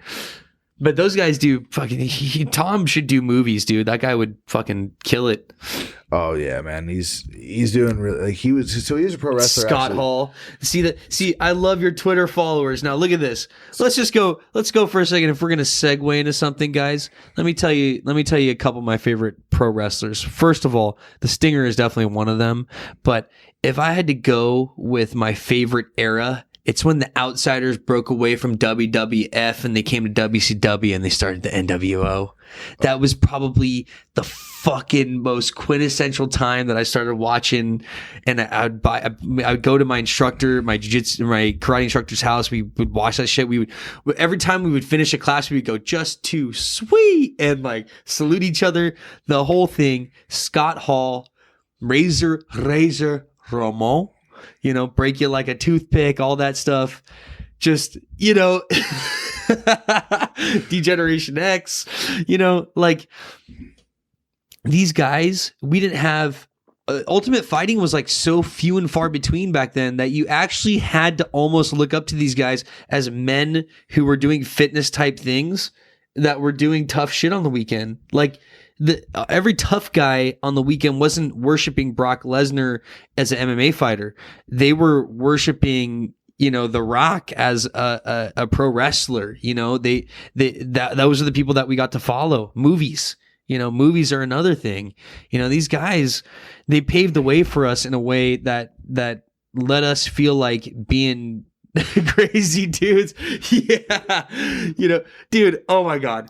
Just such a great show. It's such a great dude. We just pulled up a picture of Bud Bundy from Andy Newaza, Andy fucking Hug, dude Andy Hung and dude dude, both those guys, the Hung brothers or the brothers who are hung, who I like to call them the brothers who are hung, are two of the most awesome dudes ever, and some of my first training partners, blue belt days, purple belt days, and I would hate it when they came in because, you know, it's one thing when you have some dudes come in who may have trained some wrestling back in the day, but when you have the San Jose State judokas coming in and training with you on a regular basis, and you're a blue belt, you're equal to them. That's it. You don't, and then they're gonna throw you, and it hurt. And then Dave would be like, "Oh yeah, you can't go to the ground with them. You have to just trade." Try to throw them. And those boys were built like shit brick houses. And this is before they went through a body transformation. Those boys, they went through a huge body transformation. I think it was back in 2008 or 9 or something like that, where they went through this huge, they got thick body transformation. And boys, if you don't think we were all watching it, we were all watching it. And it was amazing. I mean, and to see what he's done in Portland, see what he's done with Dojo Outfitters, from where they come from, two strong boys, two strong, good looking dudes from Hawaii, you know, and just great guys. Another dude who we got to train with back then was Travis Stevens, back before he was at Henzo's or any of that. Oh yeah, he just did a fucking seminar thing over at Portland Judo not that long ago. Yeah, he did. Olympic silver medalist and shit. And he, you know, it was crazy, man. I got to be good friends with him when he first moved here because he was a very standoffish person. He wasn't even friends with people in the judo squad. He was friends with some girls, and you know, when I met him, he was trying to possibly be a fighter, and then I was trying to do things, but he was nice enough to teach me some judo stuff, but we did a lot of rolling together, and he really wanted to become this jiu-jitsu guy. And let me tell you guys something. That kid has some stories from when he was a kid of getting fucked up, and just the scar tissue that guy has over his eyebrows from just judo. And, you know, he's grew up on farms his entire life. So his wrists were as big as my like kneecaps. Like he was just built so much differently. And I saw him go into AKA during the fighters grappling, and he was Ippon throwing every one of he threw Koscheck throws just so hard one day. And then Koscheck had this little thing after, but man, the judo in that kid was killer. And, you know, I think he's doing a great job in jiu-jitsu, but you know, they definitely have some other killers at that Danaher Death Squad now that, oh man, you know, so I was just up at EBI 13. Oh dude, you got to see Gary fucking just tear it up again. It was 2 hours of EBI and 2 hours of Wagner Hosha in overtime. It was like, I've been there. I filmed EBI a couple times for Grapple TV for Kenny Jewel, and let me tell you, fun event. But you can get caught in some fucking some overtimes, and you can be stuck there for quite a while. And it's like even the combat one, like the combat one, even because like no one's really like palm striking it. It's still slapping. It's slapping. Yeah, it's slapping, but, dude. Man, the homeboy Boogeyman like pulled it out. He's the welterweight champion for for what is it, EBI or combat CJJ, combat jiu-jitsu. Yeah, for combat. So I was stoked for him, man. Like I waited the end because like I knew from the start when I looked at it, like, so first of all,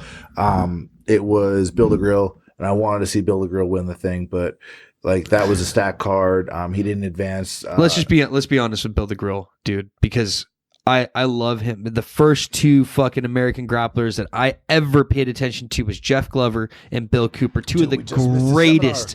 Yeah, I know. It was up at my Checkmat affiliate. I actually just got off the phone with Jeff, so possibly arranging something soon, guys. So we'll have him back up here again. He's doing a summer tour, but Bill is and was one of the best pioneers of American grappling with jiu-jitsu out there. If you are a young kid and you don't respect Jeff Glover or Bill Cooper, you're a dumb fuck. Go fuck yourself. Because those boys for a while, man. held it down for the longest time for us American youngins.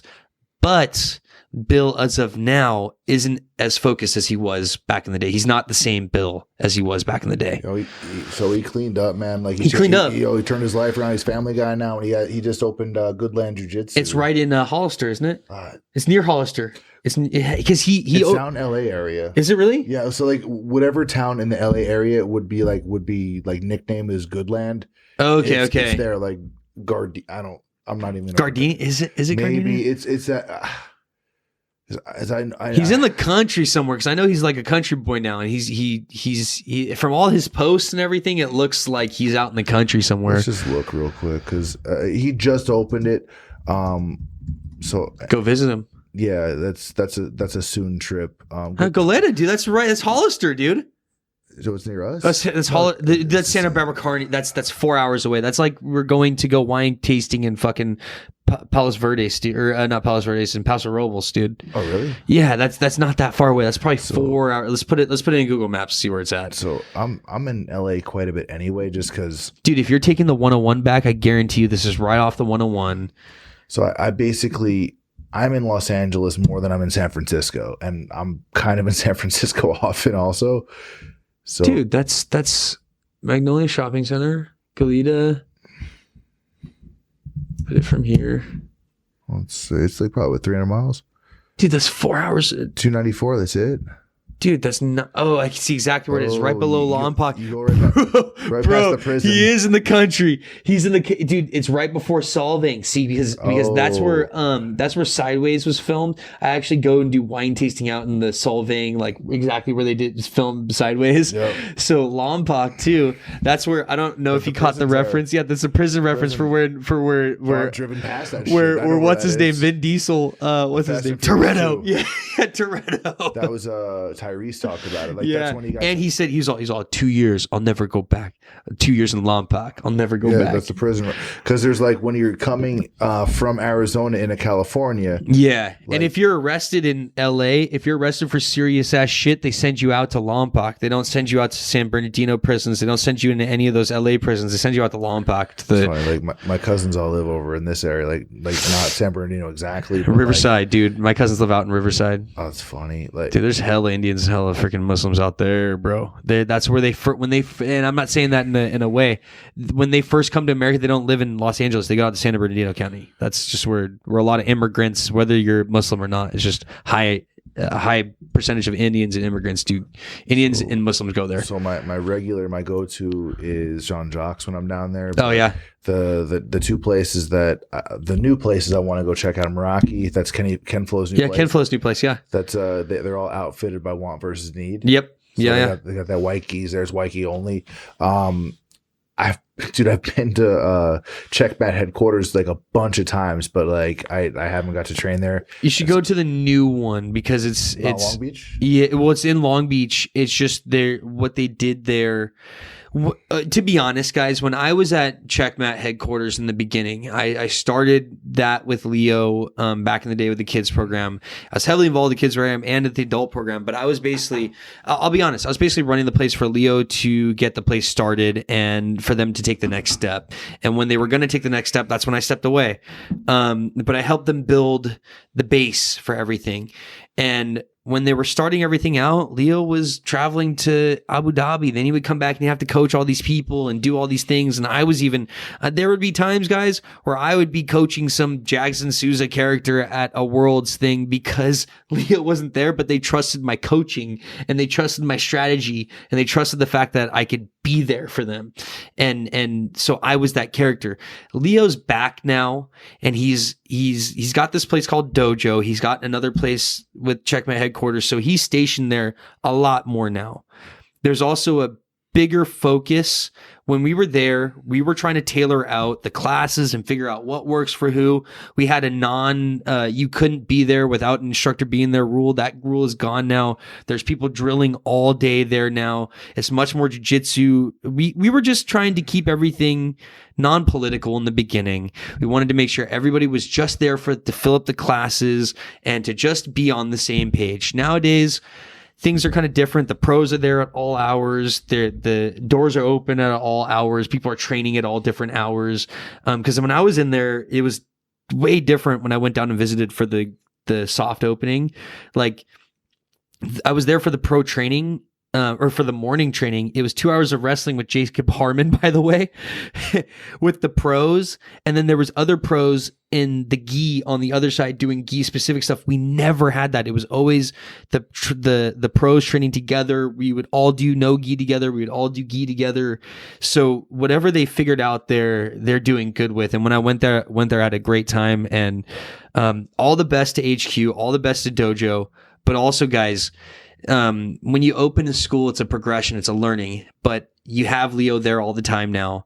And if you go again, I guarantee you'll be able to get some training. And just text Bushesha and he'll get you in wherever they're training, because he will usually bounce between La Habra and HQ. And I'll say this about La Habra. It's called La Habra Brazil for a reason. If there's a true place that you guys want to go test yourself, go to Lucas Leitch Brazilian Jiu-Jitsu in La Habra. That is the toughest place I've ever trained at. And Lucas is doing rounds all day in there. And Bushesha is doing rounds with Lucas in there. And they're going at it in that small place. Jesus. And, Ponza's popping in there. Jorginho's popping in there. You got Jackson Souza in there. Finfao in there. It's La Habra Brazil for a reason. So, two people that are like the nicest, coolest people, but like they have that switch where like they're fucking intense. Like Yuri's a friend of mine. He's a good friend of mine. Woo! Yeah. Dude. He's one of the most passionate, hardcore, like hard workers, but like that guy has a switch where he's intense. I know students of his that say they go, when I talk to them, I go, how's it learning from you? They're like, he's the best, but I think he's killed somebody before in his past, possibly two. Man, I love that guy. Because I've seen him pissed, and I'm like, yeah, dude. I think like Nogi Worlds last year, like he was like, he was on his way to fucking like killing it. Like he won that, like he won this last year in San Francisco, and he was like just on fire, and like Bushesh is not even on the same team as him ananymore. Yep. And he's like over there kind of like talking to him, calming him down. I'm like, I saw both of them, and he's like, oh man, but he chilled out for like Bushesh was like able to talk him down or whatever. I think because Bushesha has that, he's the nicest guy on earth. I know that there was some animosity when Yuri left the team of Checkmat. Either he was pushed out or there was something where he didn't mesh well with whatever was going on with because we had kind of this weird issue with Kit Dale visiting our gym because I invited him one day and Australian? Yeah, and he's a Checkmat affiliate, but he's Yuri's student, and they for some reason they made a big deal about it. But someone like Bushesha going through, like Hickson really respects Bushesha. Henzo respects Bushesha. Because he's a cool guy, but he fights, and I think when you're somebody who speaks through your jiu-jitsu on the mat and you represent yourself off the mat the way you do like that, but you fight so hard, and you train so hard. The guy trains so hard and with the best guys and makes no fucking excuses. You have to respect that, and you have to. It's like when I saw Kavaka and him and that whole dynamic after Michelle left Kavaka, and after Michelle left Kavaka, and after Bushesha left Kavaka to stay with Checkmat after Kavaka left Checkmat. there was still this respect and rapport between them and the whole team, no animosity. And maybe that happens for average grunts like me and other people who don't really do much. For the people like Buchecha who are innovating the sport and holding the highest level, you have to respect that. But also, I think Buchecha might be the only guy who could hold down a dude like Yuri, and that's a tall order even for a guy like Buchecha. Like, Yuri is insane, and he brings that to his rolls and the way that he attacks everything. He's so technically fucking good too. He has a mindset he has Kyotera game planning his shit behind him. That's so gnarly, you know? Yeah. And however they focus that Rage, he's a 2-time 2 weight class winning ADCC champ and 2-time Nogi world champion.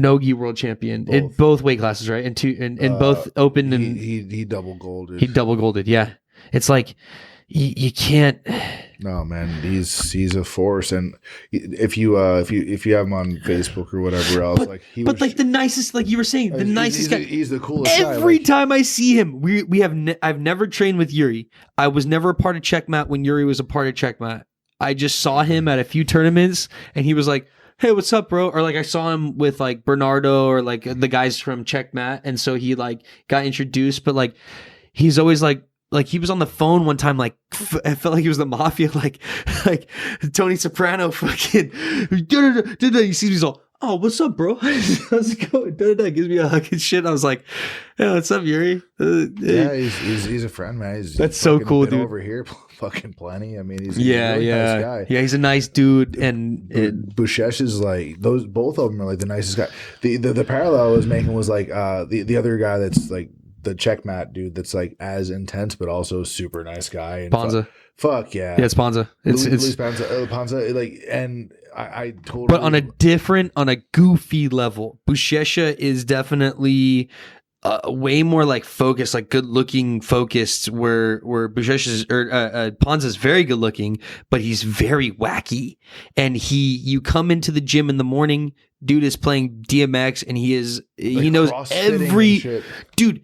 He's not crossfitting. As a matter of fact, like what would you call it? Like it's just this made up workout because he doesn't do CrossFit. What he does is they work him out he's doing the thrusters. He's on the rings. He's doing fucking thrusters. He's outside on the fucking thing, running, comes back, sandbags, doing things on the ground. He's there conditioning for like 2 fucking hours on 4 scoops. Mind you, 4 scoops, 1 scoop of different pre-workout. What? So NOx, amino acids, this thing, that thing in one, and takes it down. When he broke his leg, remember when his leg got snapped by Felipe Pena? Yes. I'll give you guys the insight on that. He was eating every day a scoop of coconut oil and 4 almonds this size to cut weight, to make it to 198 or whatever he had to make it to. And he was scooping out 2 helpings of pre-workout, what I mentioned, those 4 different types of pre-workout a day during his training sessions. And he was training 3 times a day, every day, mind you. So Leo had this suspicion because he was there. He said, I think his aminos in his body counteracted because of the weird supplements he was taking, the fact that he wasn't giving his body a bunch of nutrients, and the fact that he cut all that weight, and the fact that his bones were getting brittle because of that, it snapped. So, man, I'm like 6'2" and 220, and I don't have much body fat on me. And like most people look at me and they're like, "What the fuck?" I look at him and I'm like, "What the fucking fuck?" That guy he's built like a god. 5% body fat. Oh, he's shredded. And he's always like, I'm cutting weight. And you're like, you're already fucking shredded, dude. So if you guys don't know, Luis Panza was a underwear model in Brazil before he became a jiu-jitsu guy. Yeah, he was an underwear model. So so during the grand opening, we had pictures of us on the wall of these big pictures, and all the girls who came to visit for the CrossFit segment were like, "Who's that guy on the far left's picture?" And I swear to God, dude, it was like they were just like, oh, and Tony was telling them, he was like, "Yeah, he's a former underwear model from Brazil. All this stuff, he turned jiu-jitsu fighter." If you are watching this right now or download it on demand anywhere that on demand high quality videos can be found, Luis Panza is better looking than you. Yeah, is way better looking than you. Yeah, yeah. As a human being, better looking than you. Like, That's it. and it's go. I had the unruly pleasure of going with those guys, Buchecha and Luis Ponza, to the beach, and let me tell you guys something. I didn't exist at all.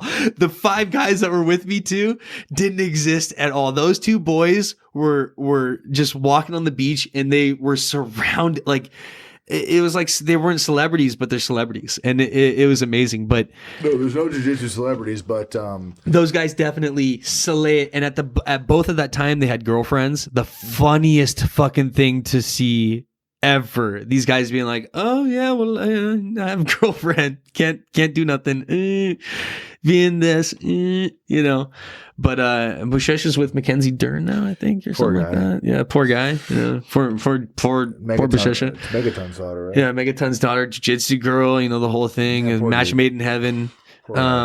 Every time I see Ponza, he's got. I'm not going to say anything because I knew his, things like that. But Nice guy. Nice dude.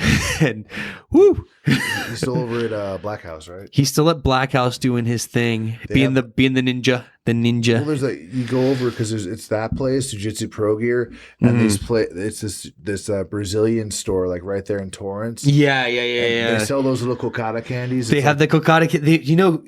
There's like a mom from HQ that made those fresh. Fucking good, man. Dude, so good, so good. That's the one. Like, there's a couple desserts in Brazil that I like when I'm there. Like, I have to get, and I wind up. Yeah. When they make those fresh, they're like warm Three Musketeers that are like better than any Three Musketeers you've ever had. Like, it's so fluffy, some of that stuff that's in there. And then, the other part of the team that people don't really see that grind really hard, Marcelo Mafra. Oh, yeah. Or actually, they do see him, Marcelo Mafra and Lucas Leite. But those guys are busy doing right now is creating their own teams. They have some good solid dudes at their gym. If you go to their gyms, their purple belts and their blue belts are fucking hard to hold down, and they're really well trained by both those guys. Mafra by far and Lucas by far are 2 of the pound for pound best jiu-jitsu players ever. And if you were to ask the big guys who they learn their jiu-jitsu from, it's those 2 dudes right there. The half guard from Mafra, the half guard from Lucas. Plus, Lucas has this style of passing that's very brutal. No other way to explain it. And his ferocity, the way he trains. But also, Mafra has this technicality and veracity about him that's very soft yet very aggressive. And it's a funny mixture because it creates, like, him against Ben Henderson, I think, is the perfect example, where he was doing those little half guard turns to just sit Ben on his butt for a second and just scoot out and take his back. But then when he gets on your back, it's this aggressive fucking, you can see it in his eyes. He's like, homie, you're dead.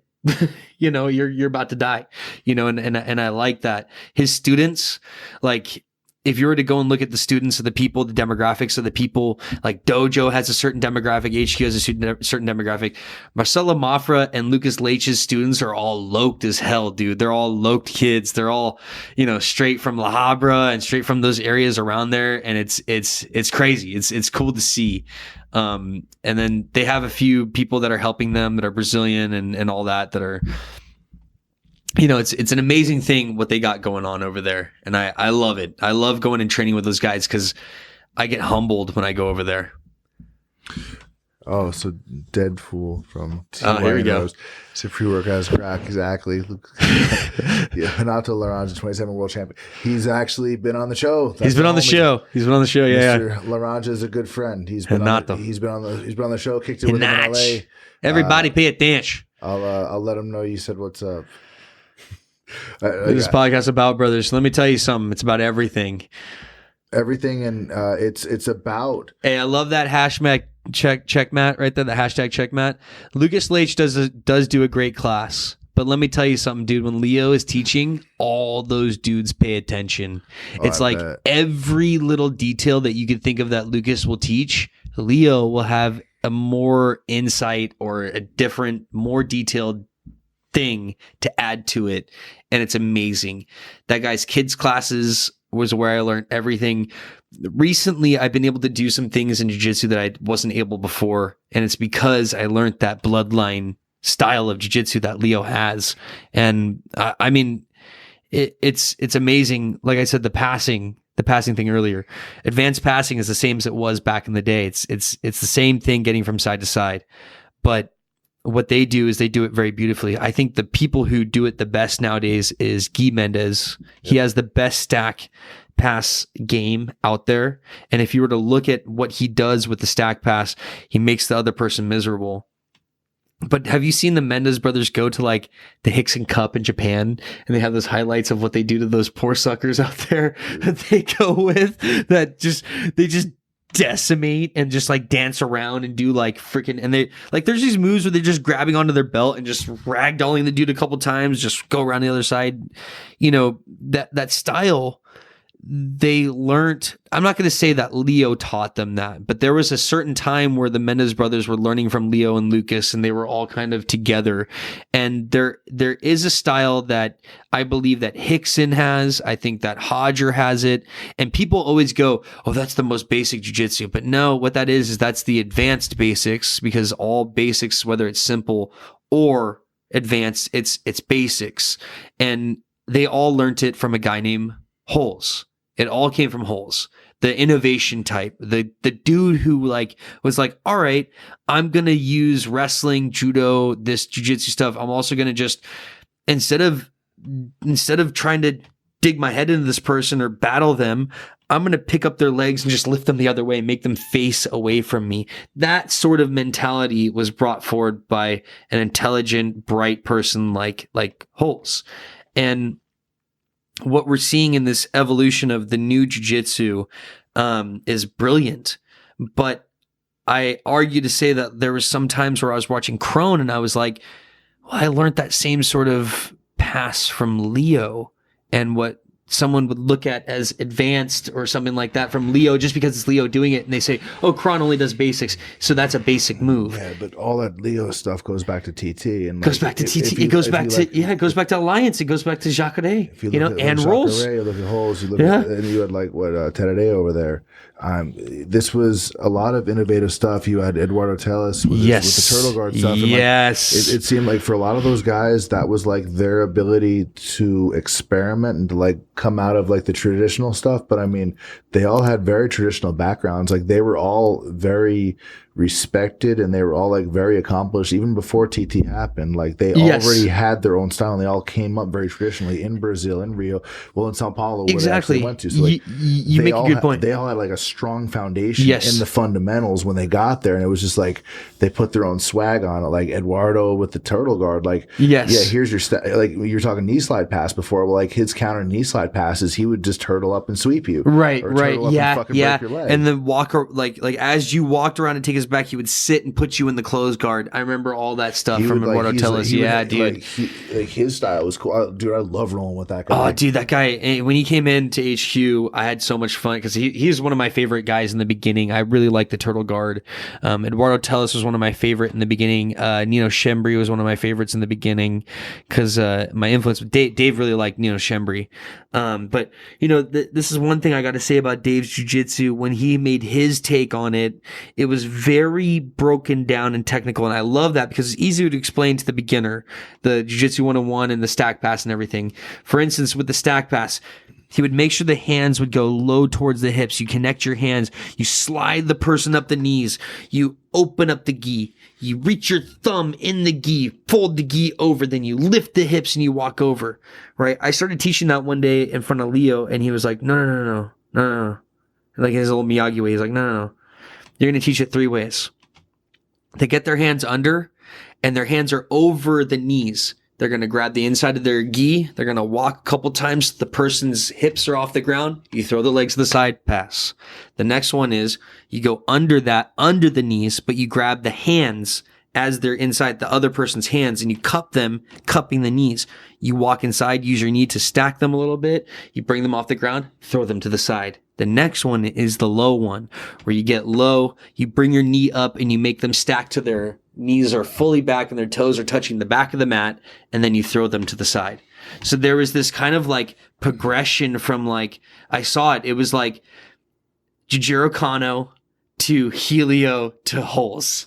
Yeah. You know what I mean? And that sort of jujitsu is where, that's why the Mendes brothers will always stay 10 years. They're hard work, but the fact that they broke down and they studied that bloodline style, and it created their own style, but in a way that their basics and their advancedness would be well above a lot of other people.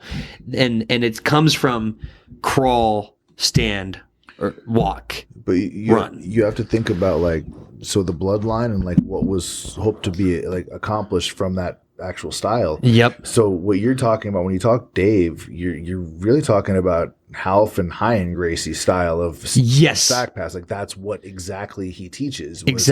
Was what Half Gracie taught. Half Gracie was a fucking fighter, man. Like and he taught it too. I remember when Half taught it to me too. He was like, you're being too nice. He's like, you're walking the student through it. He's like, you need to fight. Like, so when he did the stack pass, it was like low, pull up and land on the person, open the gi, and when you open the gi, you pull it tight and you fucking look in their eyes and you make sure that they see that Half Gracie's student is fucking sending you to hell. You know, like, I love that about Half, dude. If you look at it from the perspective that they were showing it initially, like look at like just Hyan Gracie black belts, man. Like, Hyan Gracie. Yeah. A guy that was there with Hyan, like that went through all that stuff. Like jiu-jitsu wasn't this thing where you're like, you know, everybody has. They were doing belt. this.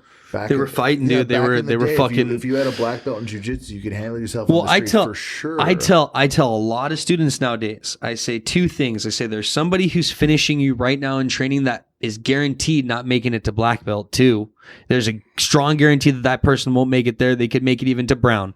The other thing is that there's that toughness, that fucking just that shit that you'll run into that'll make you give up. You know what I mean? And that being able to stick with, and that this like what we were talking about with Hyan and them, their style was made for like stacking the person, punching them. It was very street and very as a matter of fact, house instructionals were very like locked down. It was very, very tough. Damian Maia took that other style, like that non-fighter style, and brought it into MMA and used it in a very efficient way. But if you were to go back to all the NHBs and the, you know, all that sort of stuff, you better have Hal style, you better have Henzo style, you better have that style. And I also tell kids too, if the reason why it was like that back then, and if you were a part of a jiu-jitsu school back then and you were a blue belt, you were expected that if someone came in and doubted the art, you had to fight them. And if you didn't win, you get out the gym. Your instructor wouldn't want you back, especially if you were under Half or one of those guys and someone came in and was talking shit. He's gonna be like, yo, I'm not fighting you. Go fight one of my blue belts. You better win. And that was the climate we were in back then. And that's, and as a matter of fact, I still think that's a good climate to be in, because it really made it separated. Because I can't even say men out of boys, because there were some chicks who handled themselves in those places. Man, of course there were, but I mean, not a lot. It was a different space back then. There were less people involved. Yeah, and a lot of doubters of jiu-jitsu. You know, not so many people who knew about. You know, people don't realize mixed martial arts wasn't legal in California until 2011 or some shit like that. So we didn't have sanctioned fights unless it was a big Strikeforce event until 2011. Amateurs didn't happen until 2012. I couldn't get a fight here until 2012. You know, and so our outlook on this was a very brash outlook, but at the same time, you know, you had to be a little bit more willing to fight back then, or a little bit. Yeah, I mean, the belt matriculation took way longer. And yes, it was harder. A lot of schools. Plus, there wasn't competitions everywhere. There was rare competitions, and there was no YouTube. No, there was and then if you did go online, it was frowned upon, and then going from belt to belt took fucking forever, and it was fight school, so it was harder, and most people quit, and you were basically, when you got into it as a white belt, they just beat the shit out of you. If you stayed after the first class, they kept doing it, and then eventually, like after getting your ass kicked for the first like months or year, like you're one of them. If you were like BJ Penn and some kind of prodigy, like you're a black belt in 4 years, but everybody else, like, they grinded it out and they made it. So it was years and years and years exactly of just eating shit, and then one day you're one of them, and then you're one of them, and then you're one of them. Now it's different. It's different climate. It's a Yelp climate, and it's a sport. It's an art, and it's a lifestyle, and all that stuff. And jiu-jitsu saved my life, and fucking white belts matter. The whole deal. That's the worst. By the way, I fucking agree with you. That's the worst thing. The hashtag white belt forever and white belts matter. Get the fuck out of here. Go train hard and progress in this thing. There's no reason to sit at your fucking white. That's so funny that you mentioned that shit, dude, because there's a lot of people in this art that I had the privilege of not having to pay for martial arts training since I was 10 years old. I've always had to give back. I've always had to teach back to give back, and I've always had to show up and give back or clean the academy. But for the most part, I've taught and receive back my training. So me being there hasn't been ever an obligation of like, oh, it's $186, so I better go. And even I would say 3/4 to even more of the people who sign up for jiu-jitsu aren't that type of person if they're signing up for jiu-jitsu. The people who are like that, they quit. They quit so quick because it's just not worth the money for them. But second of all, you go there with an intention. There's an intention in my head that I love jiu-jitsu. And there's so many people who are in love with, I want to be a tougher woman. I want to be a tougher man. I want to be this. The first thing you should think is, I want to humble myself to this phenomena of jiu-jitsu. One of the things I learned from yoga is, like surfing, it's nature. You're never going to master it. It's like a never ending thing, like jiu-jitsu. So like, do I go into this yoga class being like, oh, I already know everything because I'm this jiu-jitsu guy and all this shit? No, I'm going to, right? I'm going to go in here humble and being a good person and learn and just hit my walls like I'm going to hit them. A lot of people go into jiu-jitsu and fighting and all this stuff, and they think this is some fucking, thing where they can just master it. You know what I mean? And really it's not that at all. You have to be so humble to the fact that jiu-jitsu is so far above us. Like yoga, I believe it was given to us by the gods, and it's something that we have to honor in that way, dude. It's not anything else but that. Any advice for those going through the blue belt blues? Oof. Go compete. Yeah. Go compete, and just see where you're at, and win, lose or draw. Like, get yourself excited about it. If you haven't, that's true. You do, but it's fun in both surfing and jiu-jitsu. If you so we're reading some of the comments from the YouTube live right now. Well, I think what he's saying. Okay, any advice about going to the blue belt blues? There's some surfers who go through the same thing. There's people who go through all that. My advice is at the blue belt blues. My coach was Dave Camarillo. He was busy coaching a lot of UFC fighters when I was a blue belt. He wasn't there. What I did is what Clint said. I went on my own and competed without a coach, anyone, maybe just a friend coaching me to keep a bird's eye view. What did we also do? I went and traveled and trained and made good friends with people like Jeff Glover, people like Rafael Lovato Jr., Scott Barry, Scott Nelson, Chris Holdsworth, all these dudes, Sean Williams, all these dudes who were good friends in the house that I was living at, but also just people I saw in the scene. You just don't be shy. Go and meet them, or go pay to be at a seminar. Show them how cool of a person you are. They're going to, you see them one time when you're in town, drop in and take a class with them. They take you out for the night, and you go and you become better. Sometimes the blue belt blues is because you're putting too much time into thinking that jiu-jitsu and the academy and all that stuff. Blue belt is also a progression of life. If you're looking at, maybe you have the blues in one thing because you're not maybe your training's stagnant because your endurance. Start running a little bit more, eat a little bit better, start doing some gymnastica naturale to make your body more fluent while you're training. That's going to be your way. What else is it? Is it life?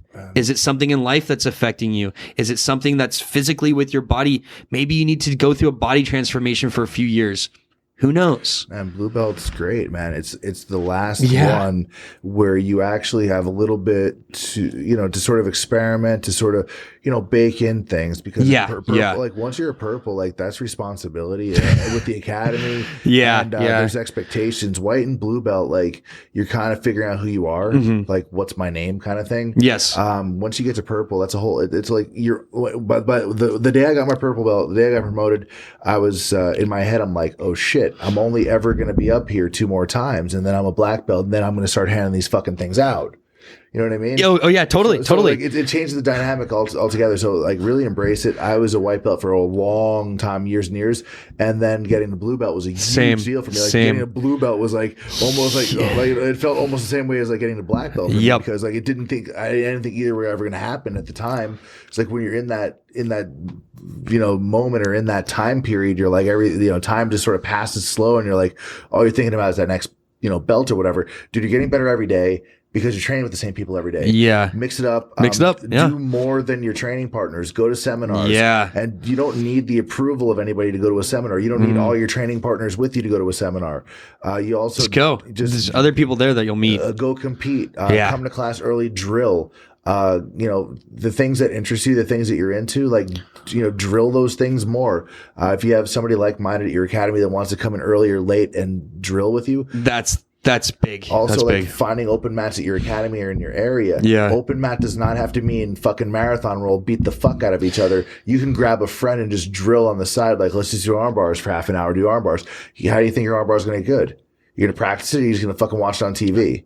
You need to fucking drill. Your creativity is going to come from the flow rolling and rolling with white belts. Yep. So blue belt blues, man, blue belt opportunity. That's not blues, man. You have like the sky's the limit in front of you. You're not the grappler you're going to be by purple belt, brown, black, or black belt. Like so just compete now. Like you could be a phenom. You're talking about Gordon Ryan. Like fuck Gordon Ryan. Like you could be the next Gordon Ryan, right? Yeah, yeah. Like, that guy's dope. Like his leg locks are awesome. Like, but you're a blue belt, dude. You could be Gordon Ryan. Yeah. Like you could do what he's doing. Like you could outwork that guy. Like right now. So I mean, don't think about it as blue belt blues. Blue belt fucking opportunity, man. Yes. Go out there and be something. Like pick it up. Like get and you should motivated. You should hit.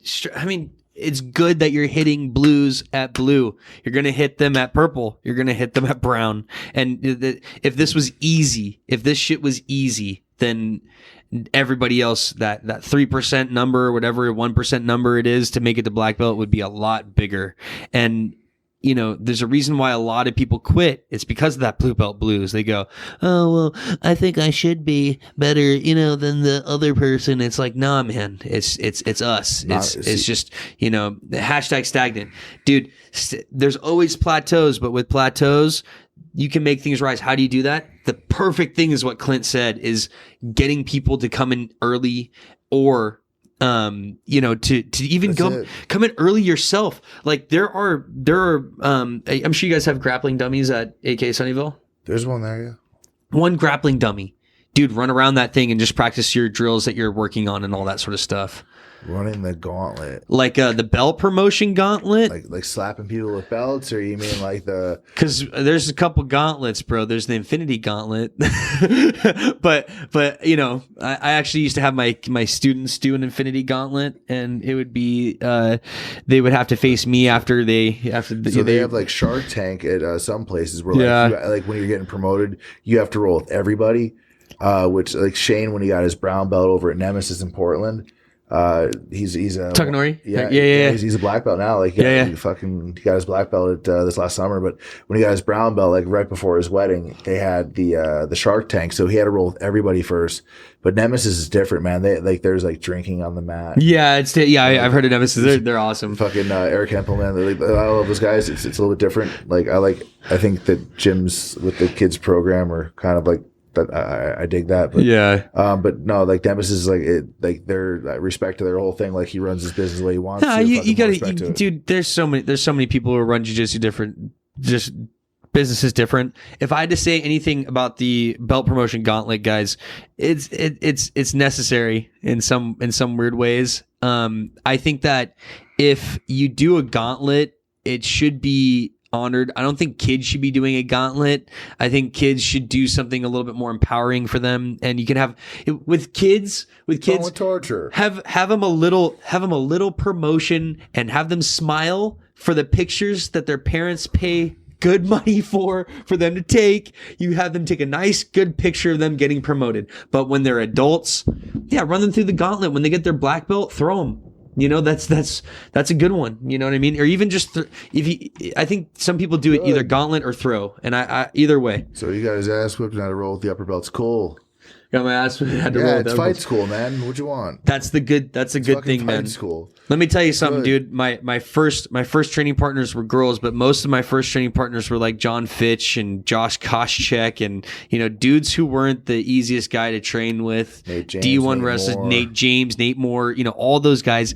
And it wasn't easy, but all I did is stick with it. And now it's like I go with a kind of tough guy who's a BJJ black belt, and I can usually hang with them wrestling wise and take them down and endure it because they're not punching me in the face. But it's that rising to the occasion. Being a blue belt is showing up, 0 tardies, 0 absences as much as you can, and taking the brunt of that. If you're gonna let's make a school analogy since I'm going to school. Blue belt is definitely like college.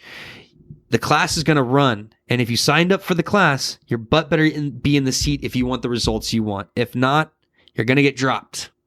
It's that simple.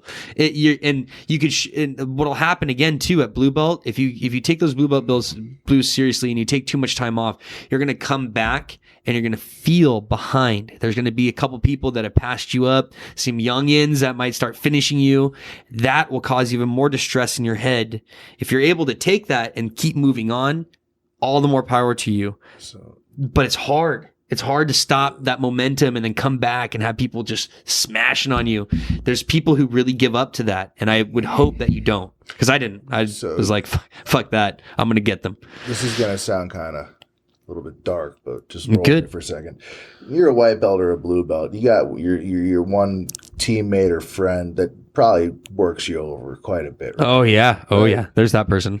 But what you do is you keep training. Yep. Every day. Just keep going back every day. And eventually, you're gonna finish that. They're gonna take some time off. They're gonna get sick. They're gonna get hurt. Yep. You know, God forbid, but they're gonna get hurt, or they're gonna take time off because they met a girl, or they got married, had a kid, whatever. People are older too. They're just, old. They're gonna come back 6 months later. Yep. And you guys are gonna roll again, and it's gonna be like, what the fuck happened? All of a sudden, like, you're up here, you're Superman, they're Clark Kent, right? And you're gonna be like, "What the Superman fuck happened?" 3. And that the confidence you get from that, dude, the reunification, like reuniting with that training partner that used to whip that ass, but now you're fucking getting the best, and he's like, "What the fuck?" Like, just and then one further, you stuck around, and that person that did stuck around, you're passing them up. Yep. They didn't take a break, and they were pushing. Like, there was a guy named Old Man Steve that we used to train with, right? Oh, yeah, Old Man Steve. All he did was he put his fist in your throat from closed guard on top, like Thing. Yeah, like Thing. Yeah, Thing. Same guy, Donnie. He do the same thing. He just do tough shit. And why did we have those guys in the gym still? We complained in the beginning, but why did we keep them? Because they were like a gatekeeper, and if you could get past that and you started finishing them, you would actually get some tough jiu-jitsu. That's just what happens. You just get tough from doing that shit. So Steve, what I did with Steve, because Thing wasn't my guy mostly. He was Marines guy. He would always go after Josh. Yeah. So Donnie would go after Josh. Old Man Steve would come after me. So Old Man Steve would do all the meanest shit that he could. And it took till blue belt, the end of my white belt, blue belt, purple belt, that I was just all over him. But there would be times at blue belt where he would still fold me up, or there would be this thing and it would hurt training with him. Like it would still hurt after training with him, and my fingers would feel like shit, still developing the body.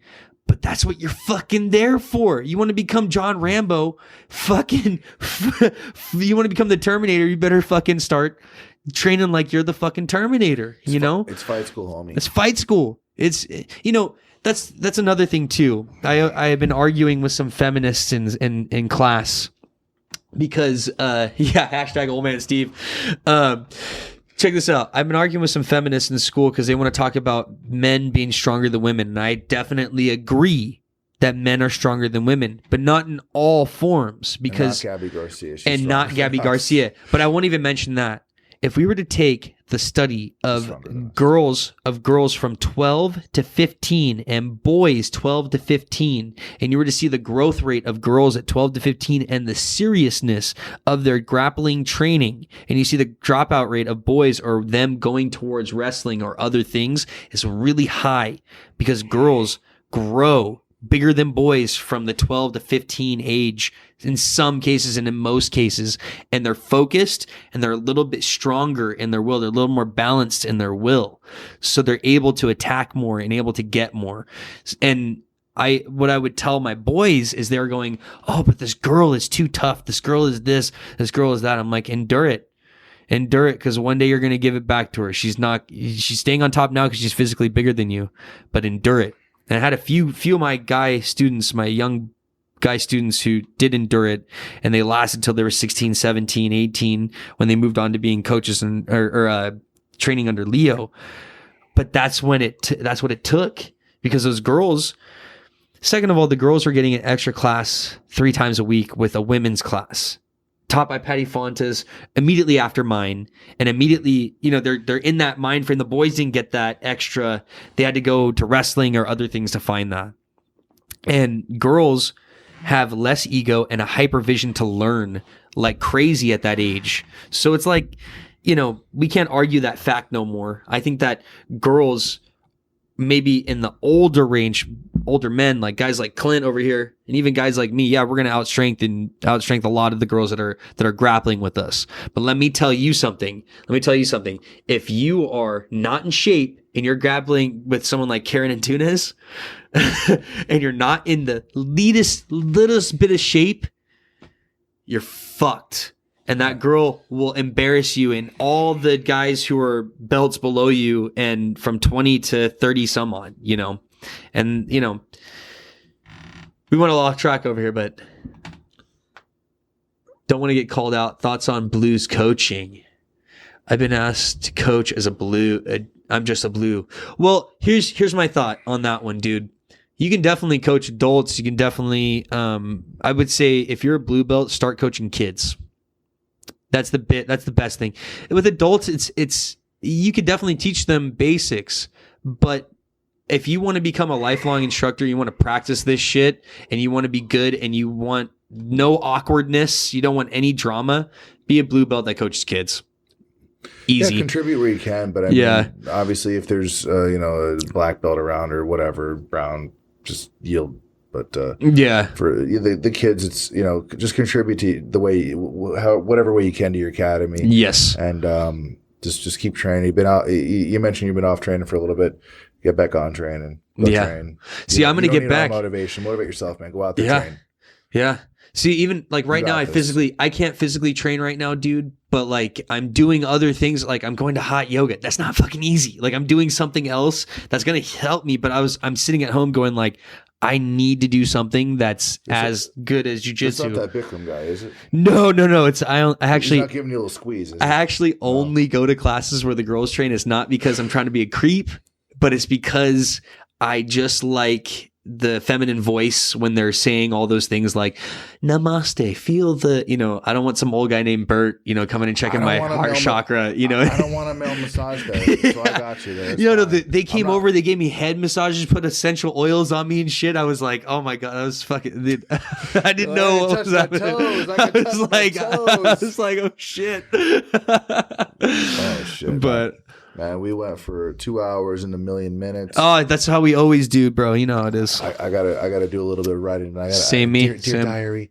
Dear diary, yeah. But shout outs before we cut off. You got any? I got some to Deanza right now, guys. Deanza College. Way to go. Seriously, taking this 30-some-odd old guy over here and making him a good student.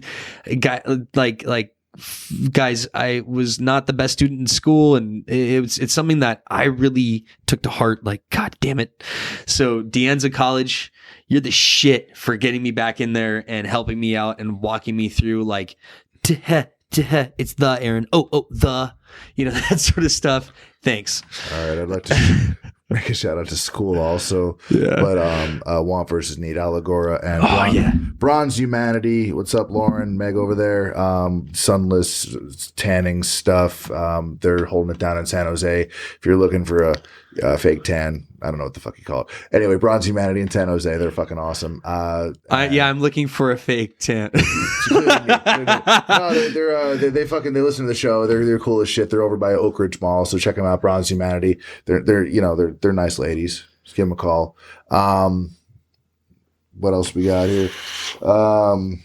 This show is powered by Maker's Mark 46. Ooh, yeah, dude. And Diet Coke. And U.S. Open this Sundays. If you want to come see me, come down Sunday morning. U.S. Open Super Heavyweight Division Master 1 Black Belt. I'll be the dude with the pretty blue eyes and the 2 gold medals. Come check me out. This guy. Wait. Before we go, how's training been for all this and everything? It's been good. It's been good. Kids getting smashed. It's fun. Dude, that's awesome. And I saw your post. By the way, the Green Lantern throwout. I love that. Oh, the battery with the medals on it. Yeah, dude. Just keep living it up like that. I'm looking forward to seeing you compete again, my friend. And guys, local tournaments like this in the Bay Area, they're fucking tough, and they're great testing ground for the LA area. If you want to say like Bay Area Jiu Jitsu is like whatever, go get a life. All right, these are some great tournaments. Lives over here. Yeah, Kyle Terra lives over. There's top 5 teams. Yeah, you fight those guys. See what happens. Chino's here. Go fight him. Yeah, go see all those dudes. Go see Nate Mendelsohn. Go see if you can stop him from passing your guard. Good luck. Then you have who else is up here? Fucking real quick. He qualified for ADCCs.